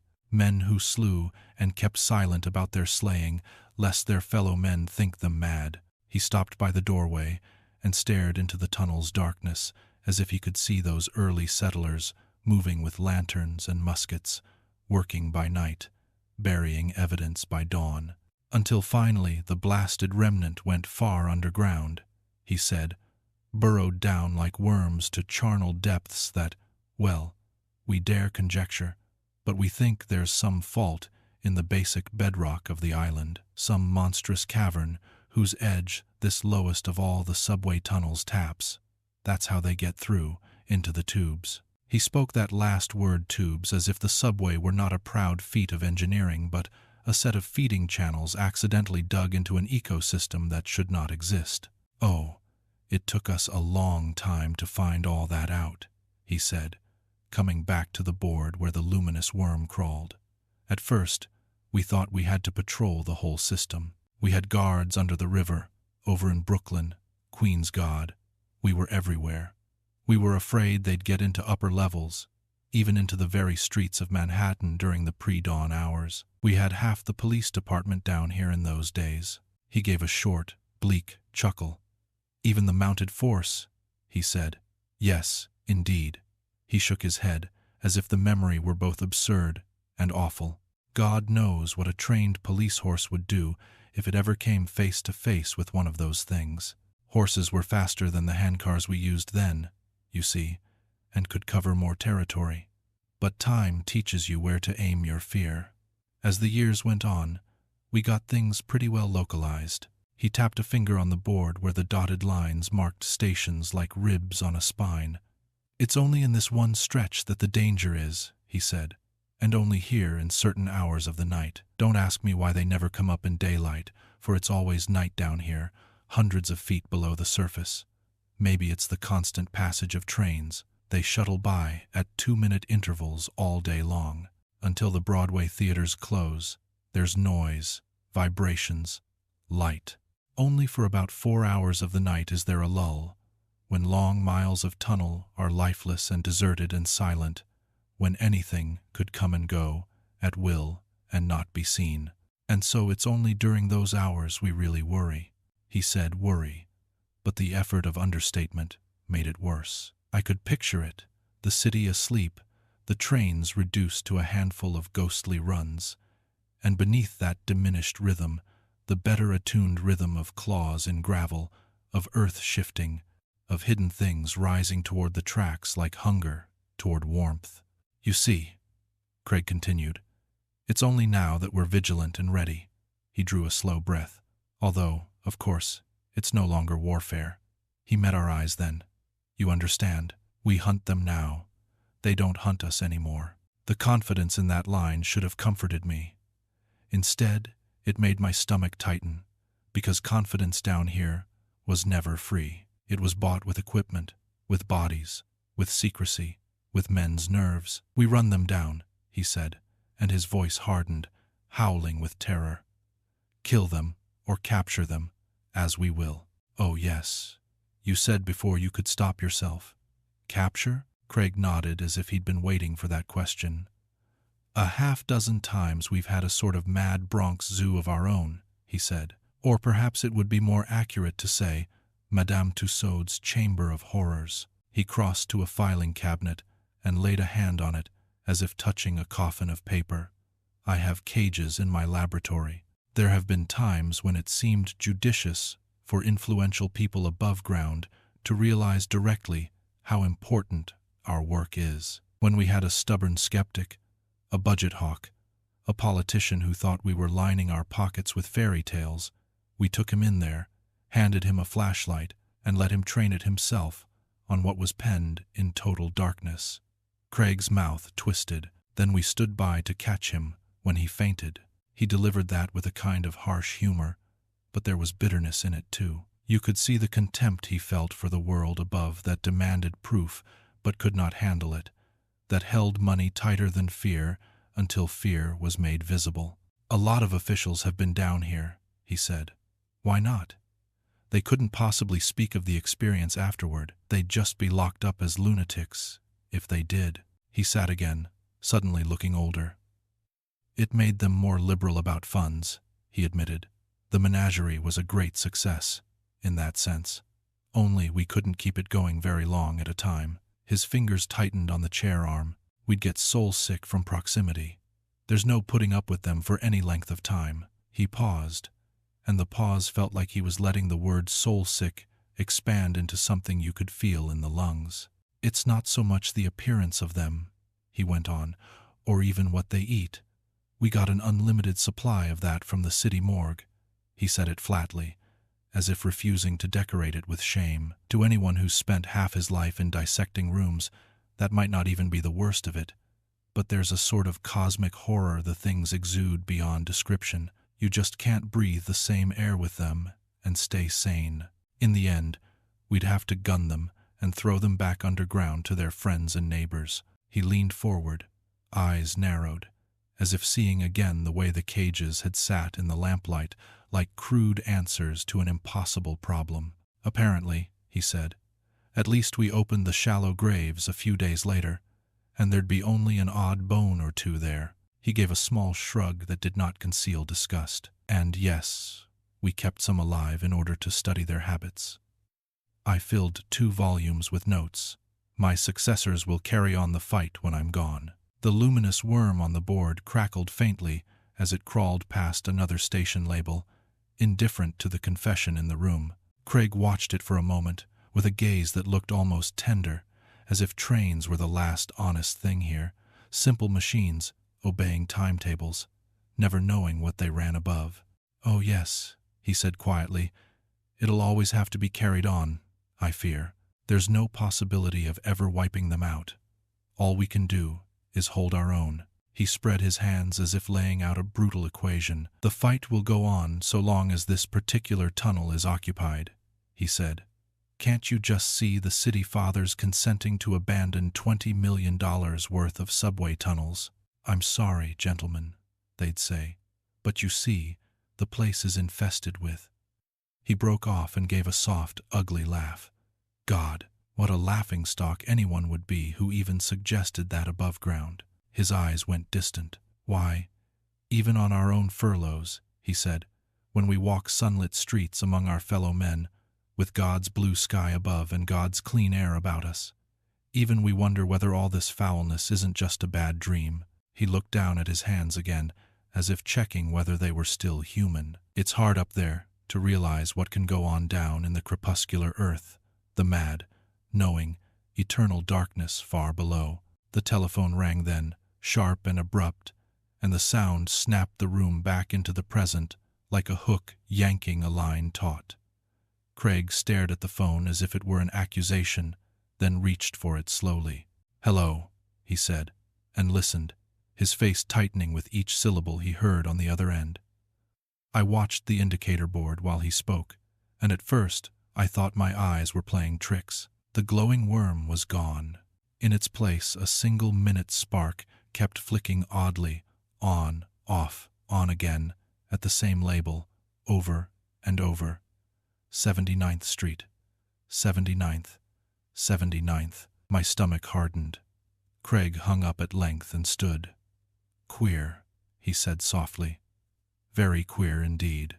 His eyes went to the board, to that flickering spark, and for the first time since we'd entered his room, I heard something like fear in his voice. "The first in months," he murmured. "And tonight, now, while we were talking," he swallowed, and the next words came out like a reluctant admission. "It makes one wonder," he said, "about those telepathic powers they're said to have." Then a blur moved past in the tunnel outside, something so fast I could scarcely make it out. A low platform on 4 wheels with no visible engine, scuttling along with the speed of a racing car. Uniformed men crouched on it, gripping glinting objects that caught the light as they flashed by. "Riot car number 1, Craig said grimly. "And God help whatever's waiting at 79th. Just one of the little electric handcars used in subway construction," Craig said, "but souped up by our engineers until it'll do nearly 80 miles an hour. It could traverse the entire sector in less than 5 minutes, if it had to. But it doesn't, of course." Another one, also with machine gunners aboard, left 105th Street at the same time. They'll meet somewhere along the tunnel's length, with the disturbance in between.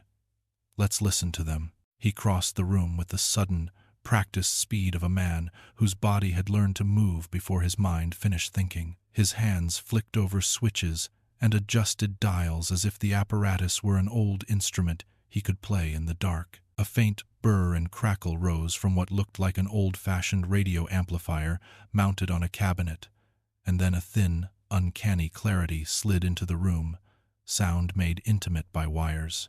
"Microphones, every 100 feet along the tunnel," Craig said without looking back. "Another small fortune, of course, but another great step forward in our efficiency. A man listens all night at a switchboard, and you'd be surprised what he hears. Sometimes we have to change operators pretty often. Ah, there we are.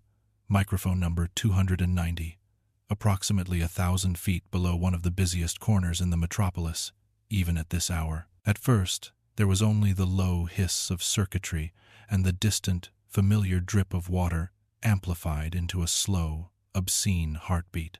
Then, so suddenly my spine went rigid. I heard it, a strange, high tittering, blasphemously off-key, that merged into a growl and a moan. The sound had no words, yet it struck the mind with meaning. It was like laughter from a throat that should not be able to laugh. "There we are," Craig grated. "One of them, certainly. Perhaps more than one. Hear that scratching? Hear the rustle of gravel? All unsuspecting, of course, that they're broadcasting their presence.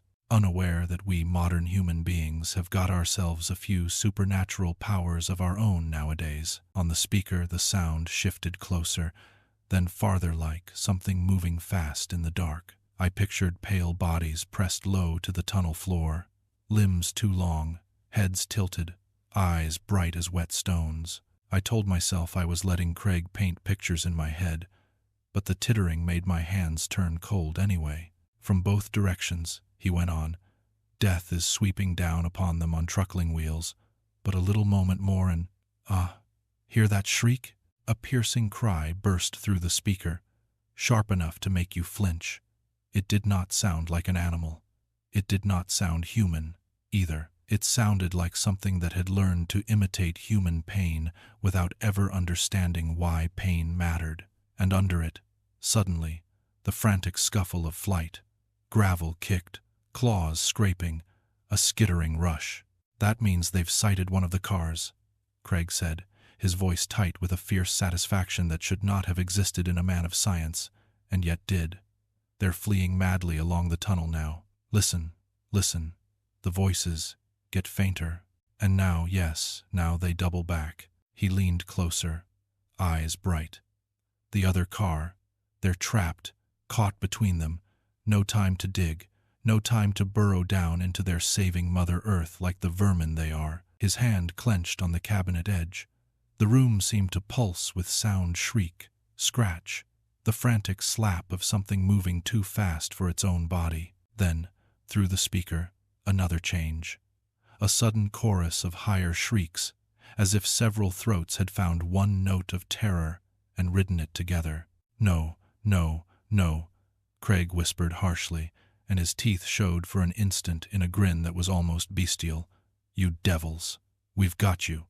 Got you!" A new sound came in deep, electrical, hungry, followed by a thin, sizzling undertone that made the hair rise on my arms. "Hear them yell," Craig said. "Hear them shriek in agony? That's the light. Blazing searchlights trained on dark, accustomed bodies, burning, searing, withering them like actual heat." The shrieks became unbearable. Even knowing it was coming through a speaker, even knowing there was distance and machinery between us, the sound made the stomach lurch the way the smell of burning hair does. It was not only pain, it was outrage. To rage at being dragged into illumination. "And now rat-tat," Craig said, almost gleeful. "That's our machine guns going into action. Silenced guns with Maxims on them, so the echoes won't carry to the upper levels and make men ask questions, but throwing slugs of lead for all that into cringing white bodies and flattened white skulls." The speaker spat out a dull, muffled, stuttering controlled violence like someone slamming cabinets in a rage. Over it, the shrieks broke and stumbled and tried to rise again. Then, one by one, they fell away into rattling moans, into gurgles, into nothing. "Shriek on," Craig breathed, his voice shaking with something that might have been triumph or a kind of self-hatred. "Shriek, and see what good it does you. You're dead, dead, dead." He spun toward me so abruptly I felt myself go still. The light in the small room caught his face at a strange angle, and in that instant I saw what the dimness had been hiding, not fully, but enough. That flattening of forehead, that lengthening of jaw, that subtle wrongness in the architecture of his skull that no late night or harsh job should be able to explain. His eyes were blazing. "Well, you blasted fool," he snapped, and his voice had a raw edge I hadn't heard before. "What are you staring at?" To save my life, I couldn't have answered him. I couldn't look away. It was not only fear for myself, it was the sick recognition that the horror we had been discussing was not contained to the tunnel, not contained to cages or guns or budgets. It leaked. It touched those who touched it. Craig was crouched in his chair as if he would spring across the room. His teeth were bared in a snarl that belonged in the speaker we'd just listened to. For a long moment that tableau held Craig half risen, myself frozen, you, staring in appalled confusion. Then, with a suddenness that felt like a snapped cord, he dropped heavily back into the chair. He flung both hands up over his face, and the gesture was so human it broke something in me. "I know," he said softly, not looking up. "I felt the change coming on me for a long time now. It's coming over all of us bit by bit, but on me the worst, for I've been here the longest. That's why I almost never go above ground anymore, even on leave. The lights are dim down here, but I wouldn't dare let even you see my face in sunlight." He let out a breath that sounded like it hurt. 25 years, you see. 25 long, dragging years down here in hell itself. It was bound to leave a mark. Of course, I was prepared for that. But, great powers above, if I'd for one instant dreamed what it was to be worse, oh, how much worse than any mark of the beast. He spoke the word beast with a bitterness that made it plain he did not mean it metaphorically. And it's spiritual too, he went on, quieter still. I get cravings sometimes down here in the night's loneliness, thoughts and charnel desires that would blast your very soul if I were to whisper them to you, and they'll get worse, I know. Worse until at last I run mad in the tunnel like that poor devil I told you about, and my men shoot me down like a dog, as they already have orders to do. The room felt suddenly too small to hold what he was saying. Above us, trains ran, offices opened, lovers argued, children yawned over breakfast. Down here, a man who had once studied apes in Africa spoke calmly of being executed by his own squad because he was becoming something that could not be allowed into daylight. And yet, he added, so softly it was almost a confession, yet the thing interests me, I'll admit it. It interests me scientifically, even though it horrifies my soul, even though it damns me forever, for it shows how they may have come about, must have come about, in the world's dim dawn, perhaps never quite human, perhaps never at all, something lower, closer, linked to the primeval beast, driven underground by man's coming, forced into caves, and then beneath them, retrograding century by uncounted century down to worm-haunted darkness, just as we poor devils are retrograding down here from contact with them, until at last none of us will ever again be able to walk above in the blessed sunlit air among our fellow men. He lowered his hands finally. In the dim light the changes were subtle, but the wrongness was there, like a shadow under skin. You struggled for words, and found none. What could you say?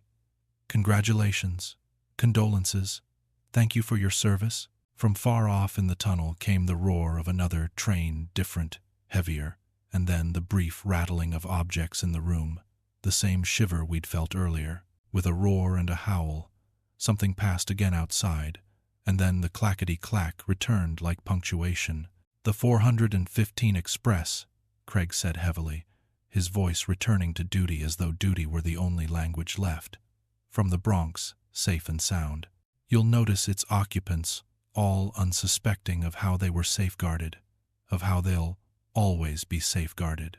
But at what a cost, at what an awful cost. He stared at the indicator board as if it were a clock counting down more than minutes. The 415 Express, he said again, almost to himself.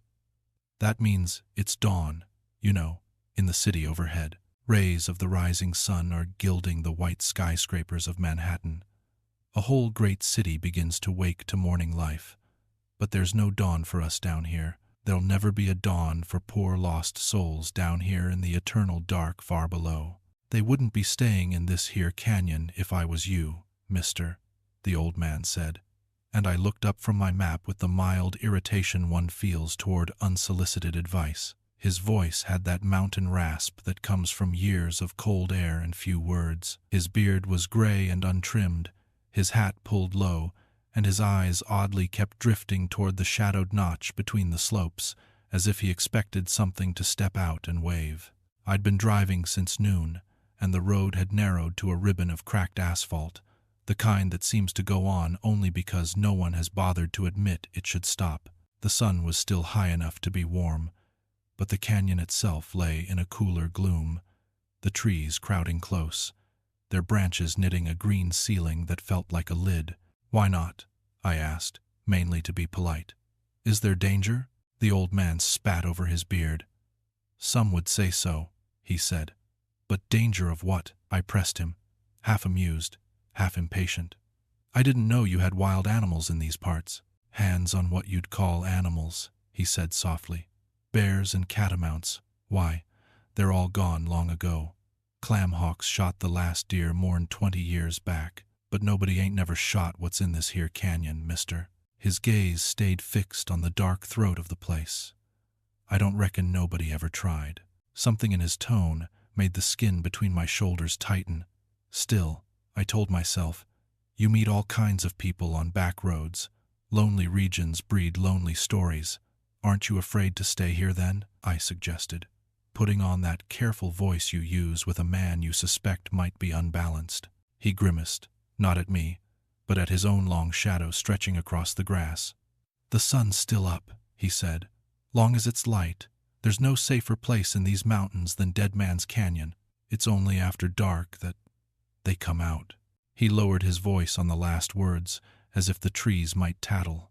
"Some say the sun hurts their eyes, but I say it's holy writ that they only got power in the night. The pestilence that walketh in darkness, mister, that's what the writ is. And anyhow, they don't never come out leastways, not when a man's got eyes to see." I lit a cigarette to give my hands something to do. The trembling annoyed me. Altitude, I told myself. Thin air. And yet the canyon's mouth looked wrong now that he'd said its name out loud, like a wound in the land. "If you don't know what these things look like," I said, trying to reason him back toward sanity, "how do you know they're here?" The old man spat again. "How do I know the moon's over beyond them hills?" he snapped. "I can't see it, can I? But I know it's there. It'll come up when the sun goes down, and they'll come out. They'll come out like they done the night Roy Timmons got lost here." His voice dropped, thickening. "We found Roy in the morning, what that was left of him over on that slab yonder." I followed his nod. Halfway down the slope, partly hidden by brush, a huge dark stone lay like a fallen altar. It was flat on top, too flat, with edges that looked more quarried than weathered. An altar. That was exactly what it suggested. Some prehistoric table against the background of towering trees. The idea was absurd. The unease in my stomach was not. "Then there was little Sue," he went on, and his eyes did not blink. "We never dared let Sue's mother know what shape we found her in. We buried her over there under the trees, told everybody we hadn't located her. The mother still believing the kid'll come back home, sometimes to see her sitting there and hoping. Why, it'd just break your heart, mister. But she mustn't ever know." I glanced at the sun. It was nearer the horizon than I'd realized. 6 o'clock, perhaps. July. So the days were long, but shadows had begun to thicken in the cuts between the ridges. The canyon looked deeper now, as if the dark were rising to meet the light. "Oh, they're in here," the old man droned on. "All right, we've seen their footprints lots of times. Funniest footprints like little babies." He wiped his mouth with the back of his hand. "And my Collins him, that's got that farm over there on the hill. He's heard 'em hollering in the night and seen lights flicker around that slab until dawn sometimes. He had a couple big dogs, and he sicked 'em into the canyon to see if they'd catch anything. But the dogs never come back, and Mike never found no trace of neither one." His voice trailed off as if he'd reached the edge of what he could bear. Then, after a pause, he started again in a gentler tone that sounded almost like pleading. "Getting along toward sundown, mister. Don't you reckon you better be heading toward town?" "But you," I pressed, because some stubborn part of my mind wanted this to be solvable. I had a vague impulse to get him to an alienist, to a doctor, to anyone who could file his fears into harmless categories. "You can't stay here alone. You'd better come with me. We'll be safer together." He chuckled sadly. "Don't do no worrying about me," he said. "I'm nearly always here. Come sundown, course, I'll head for the road down yonder. Got to wait till the last minute, though. Maybe you ain't the only fellow that'll come through here." "You mean you stay here every day to warn people off?" I asked. "You're a sort of sentinel?" He nodded. "Me and old Sam Timmons change off. He told me Sam was Roy's dad. At first we tried putting up signs," he said, "but they took 'em down. Maybe they can't read our writing, mister, but they must have known somehow what them signs said. So now we just stay here ourselves." He glanced toward the canyon mouth again. "They can't do us no harm, leastways not while it's light, except sometimes they chuck a few rocks long about sundown." As if cued to his words, a stone suddenly wanged into a tree a few yards off, grazed bark, and fell into a bush. I jerked my head around, searching for the thrower. There was nothing, only the dense green wall of underbrush and shadow. "See that, mister?" The old man chuckled, but there was no mirth in it. "That means they're mad." He raised his gun, an old double barrel that looked too heavy for his thin arms, and fired both barrels into the air. The echoes cracked through the canyon and came back warped and strange. "That'll stop 'em," he said proudly.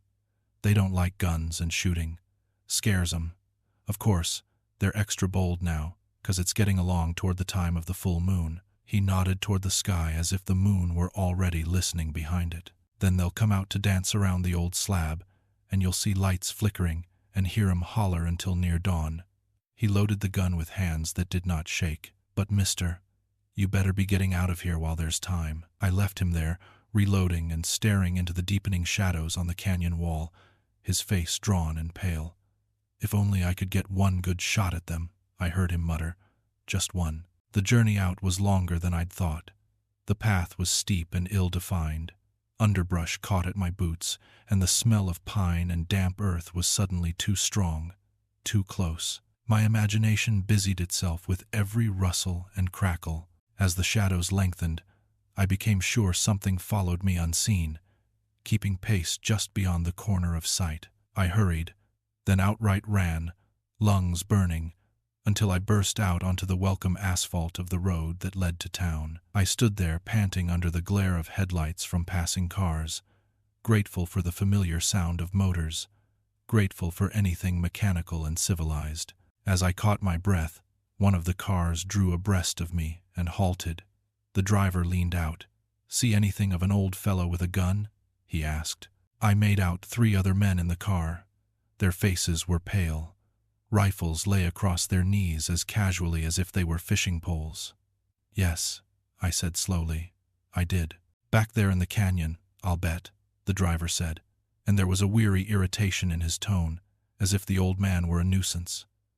"That's where we pick him up every night nearly. Did he warn you about anything, mister?" "He did," I admitted.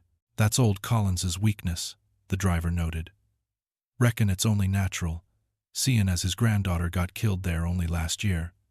He glanced at the rifles, then away. "Reckon he got to putting 2 and 2 together with old Timmons and they figured out this business. They're both harmless enough, though, long as we let 'em guard that canyon." "Then there's nothing dangerous in there?" I asked, trying to keep my voice steady. "Dangerous?" The driver laughed, but the laugh didn't reach his eyes. "Why, mister, what could there be? This here is a civilized country, ain't it?" He slid the car into gear. "Well, good night, sir. We'll go get the old fella now." They drove off toward the canyon, rifles gleaming faintly in the dashboard light. It wasn't until later, much later, that the question began to gnaw. If there was nothing in that canyon, why was every man in that car armed? And why were their faces set and white the way the old sentinel's face had been?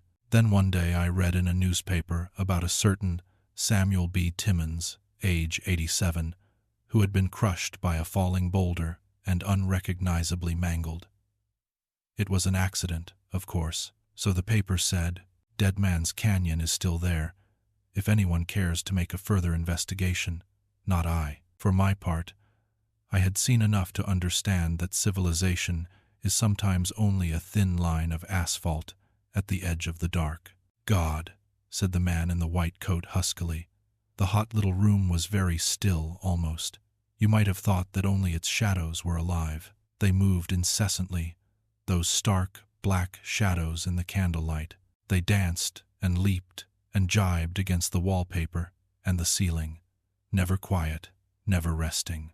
But the men who threw those shadows, the doctor bending over the bed, the small man with the cigar beside him, the big man with the twinkling brass buttons at the broken door, might well have been dead images in some grotesque waxworks group. So white their faces were, so still they stood. The inspector with the cigar spoke at last without moving his lips much, as if he feared to disturb the air. It's not normal, huh, Doc?" The doctor nodded, still peering down with that cold professional fascination that can coexist with shock. "We'll do a complete dissection down at the morgue," he muttered. "That's the only way we can say positively. But even without it, I can see the variances are slight, Inspector. Slight, but definite. The length of limbs, the shape of the head, the very hang of the skeleton, and the texture of the hair. Nothing is quite right." He swallowed hard and forced the next word out like a joke gone sour. "It's the queerest. Freak." "Freak?" the man with the cigar echoed softly. Freak, eh? Well, maybe, Doc, maybe. It's a handy word to call it by, though I could think of others. He mopped his forehead with a handkerchief, leaving a smear of sweat that looked almost like chalk on his skin. Anyhow, it's dead. We can be thankful for that. He pulled the sheet up again over what lay on the bed, as if covering it could make it behave by ordinary rules. Somewhere far off in the night a dog was howling mournfully, its long cry rising and falling like a warning the city refused to hear. "Yeah, Doc," the inspector said after a moment, voice thick. "It's dead, and that's just as well. How'd you like to have seen it when it was alive?" As Cassidy and that young man said they did. He glanced toward the chair in the corner where a figure sat hunched, head in hands. There was still life in the eyes when they broke the door down, they told me. The eyes rolled toward him with a sort of pleading look, and the lips twisted. He shuddered. Oh, I guess it was just a dying shock, but it looked for all the world as if the thing were smiling at him. He leaned closer to the doctor, dropping his voice. No wonder the young fellow fainted dead away, and Cassidy got sick at his stomach. Just imagine it, Doc, breaking into a room where you think a young girl's lying sick and helpless, and finding a thing like that lying on her bed in her place, just as if it was some awful travesty on Red Riding Hood. His hand tightened on the cigar until the ash fell off in a soft gray spiral. Why, it was enough to drive a man out of his mind, much more that poor young devil, so in love with her. The inspector nodded toward the hunched figure. He just sits there moaning, "Looper! Oh God, my Looper!" over and over. The doctor glanced once at the young man, then back to the sheet, as if compassion might weaken his grip on logic. "You're sure the girl is gone?" he asked quietly. "I'm sure she ain't here," the inspector said. "And if I don't locate the girl and bring her back to him—" He stopped, then rushed on as if speed could outrun despair. "I've thrown out a police dragnet all over town, of course. I'll have a nationwide broadcast of her description. If she's to be found, Doc, we'll find her for him. That much is sure." He paused, and his confidence sagged like wet paper. "But you'll notice," I said, I got no faith at all that we'll ever see her again." "Why?"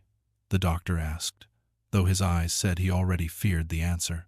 "Well, Doc," the inspector said slowly, "partly because of that thing under the sheet yonder." He made a small gesture toward the bed, careful not to touch it. "And partly because it's hard to put my meaning into words a scientist like you can swallow. Those queer, monstrous hintings that have come down to us from mankind's beginnings, they don't mean a thing to you. You ain't superstitious." He gave a humorless little cough. "But I am, Doc. I'm Irish, you see. I believe in ghosts and hoodoos and banshees and, well, and whatever I'm afraid this girl was. Maybe it's silly, and then again maybe it isn't." He rubbed his forehead again, the gesture of a man trying to wipe away thoughts. "No matter how much we talk, we can't settle it in a hot little room like this. But all I know is after I leave this place tonight, I'm going to church, Doc. A church I ain't set foot in since I was a little shaver. And I'm going to pray to the good God that protects us all from the powers of darkness."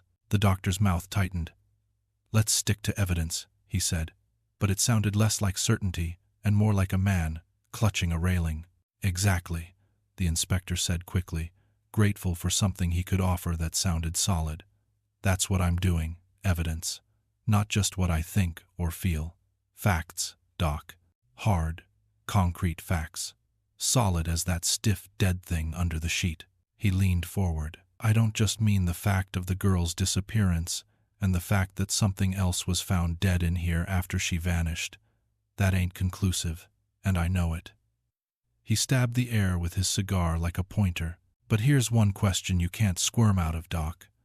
How did the girl get out?" The doctor frowned, despite himself. The inspector's voice sharpened. "That door wasn't just locked when they broke it in, you know.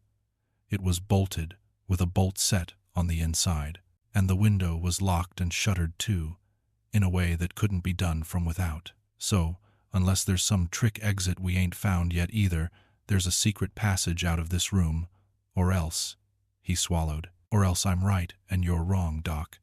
There's just no other way." The candlelight flared as if a draft had breathed through the room. The shadows jumped higher on the wall, and for a second the bed's outline looked like a casket. "You and your thousands of years of scientific progress," the inspector said softly, "are wrong, and we're right back in the Dark Ages, amid the terrors of forgotten superstition." "How'd she get out of here, Doc?" He waited, and the doctor did not answer, because there was no answer that fit the bolt and the shutters and the missing girl. The inspector filled the silence with more facts, relentless as a man building a case in court. Not a living soul in the boarding house saw her go. None of them doubted she was still locked up in here with one of her spells. Oh yes, she had spells, Doc. What kind?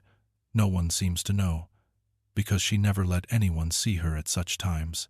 She'd lock herself in her room for days at a time, refusing to let anyone call a doctor. She'd lie in the dark like some sick animal. Half the time, she wouldn't even eat. Trays the landlady brought up just piled up untasted in the corridor. Sometimes, the inspector admitted, a tray would disappear, but never while anyone was near enough to see her open the door and take it in. He lowered his voice. Sometimes, she wouldn't even answer when they tried to talk to her through the door, and when she did reply, well, they tell me it didn't sound like a human voice at all. Doc, strange, hoarse, guttural, like she was forcing every word through a throat twisted almost out of human semblance. But all she'd say was, "I'm all right," over and over. "Don't worry, I'm all right." The doctor's eyes flicked toward the door, toward the bolt still thrown back where Cassidy had broken it. The inspector pressed on, warming to the story like a man who has been holding poison in his mouth and must spit it out. "It must have been hell for the boarders," he said, "but worst for the young man. The suspense, the mystery. He respected her wishes, you see, never disturbed her. It was only after a week went by without a word, when he couldn't even hear her breathing, that he got scared and called in Cassidy off the beat." He spread his hands. "Plenty of time for her to get away, Doc, if she could go out under the crack of the door or through the keyhole like a ghost." His face tightened. "There just ain't any other way out. And this thing in her place, dead on her bed, I suppose it came in through the crack or keyhole too, after she was gone." He swallowed hard. "If it were any other girl, you might think she'd been keeping a pet and left it behind. But not this one, Doc. Not her." He hesitated, then added, almost reluctantly, "because pets and this looper just didn't mix. There was some queer quality about her that frightened beasts and birds. Pretty, sweet, harmless-looking kid, and yet the sight of her would send almost any animal into fits of terror." The candle hissed. Outside, the dog howled again, longer this time, as if it had caught a scent in the wind. The doctor stared at the sheet, as though he expected it to move. The inspector's hand trembled for the first time, and when he spoke again, his voice had lost its bluster and become a whisper sharpened by dread. "And Doc," he said, "that's only the beginning. Tonight's journey through lead soldiers and others reminds us why weird fiction lingers in the mind long after the last line fades. It takes ordinary places, an office, a crypt, a subway tunnel, a familiar mountain road, a rented room, and quietly slips something impossible into the seams. A dictator's certainty becomes a toy army with real teeth. A family's safe coffin turns into a pressure vessel for ancient hunger. A city's progress is revealed as a thin skin stretched over a darkness that must be guarded at any cost." And again, the stories ask the same unnerving question. What happens when the world insists on being rational, but the shadows refuse to cooperate? What makes this video compelling is the rhythm of escalation. Each tale begins with a plausible voice, a calm explanation, a confident plan, and then lets dread seep in through details: muffled howls, flickering lights, locked doors, footprints where none should be. The horror isn't only the creatures or curses, it's the secrecy, the compromises, the way survival demands silence, and how even the protectors can be changed by what they protect us from.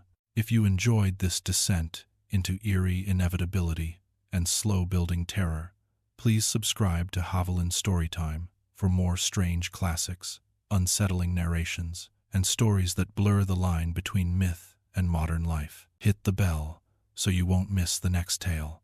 And if one image from tonight stayed with you, leave a comment. I'd love to know which shadow followed you out.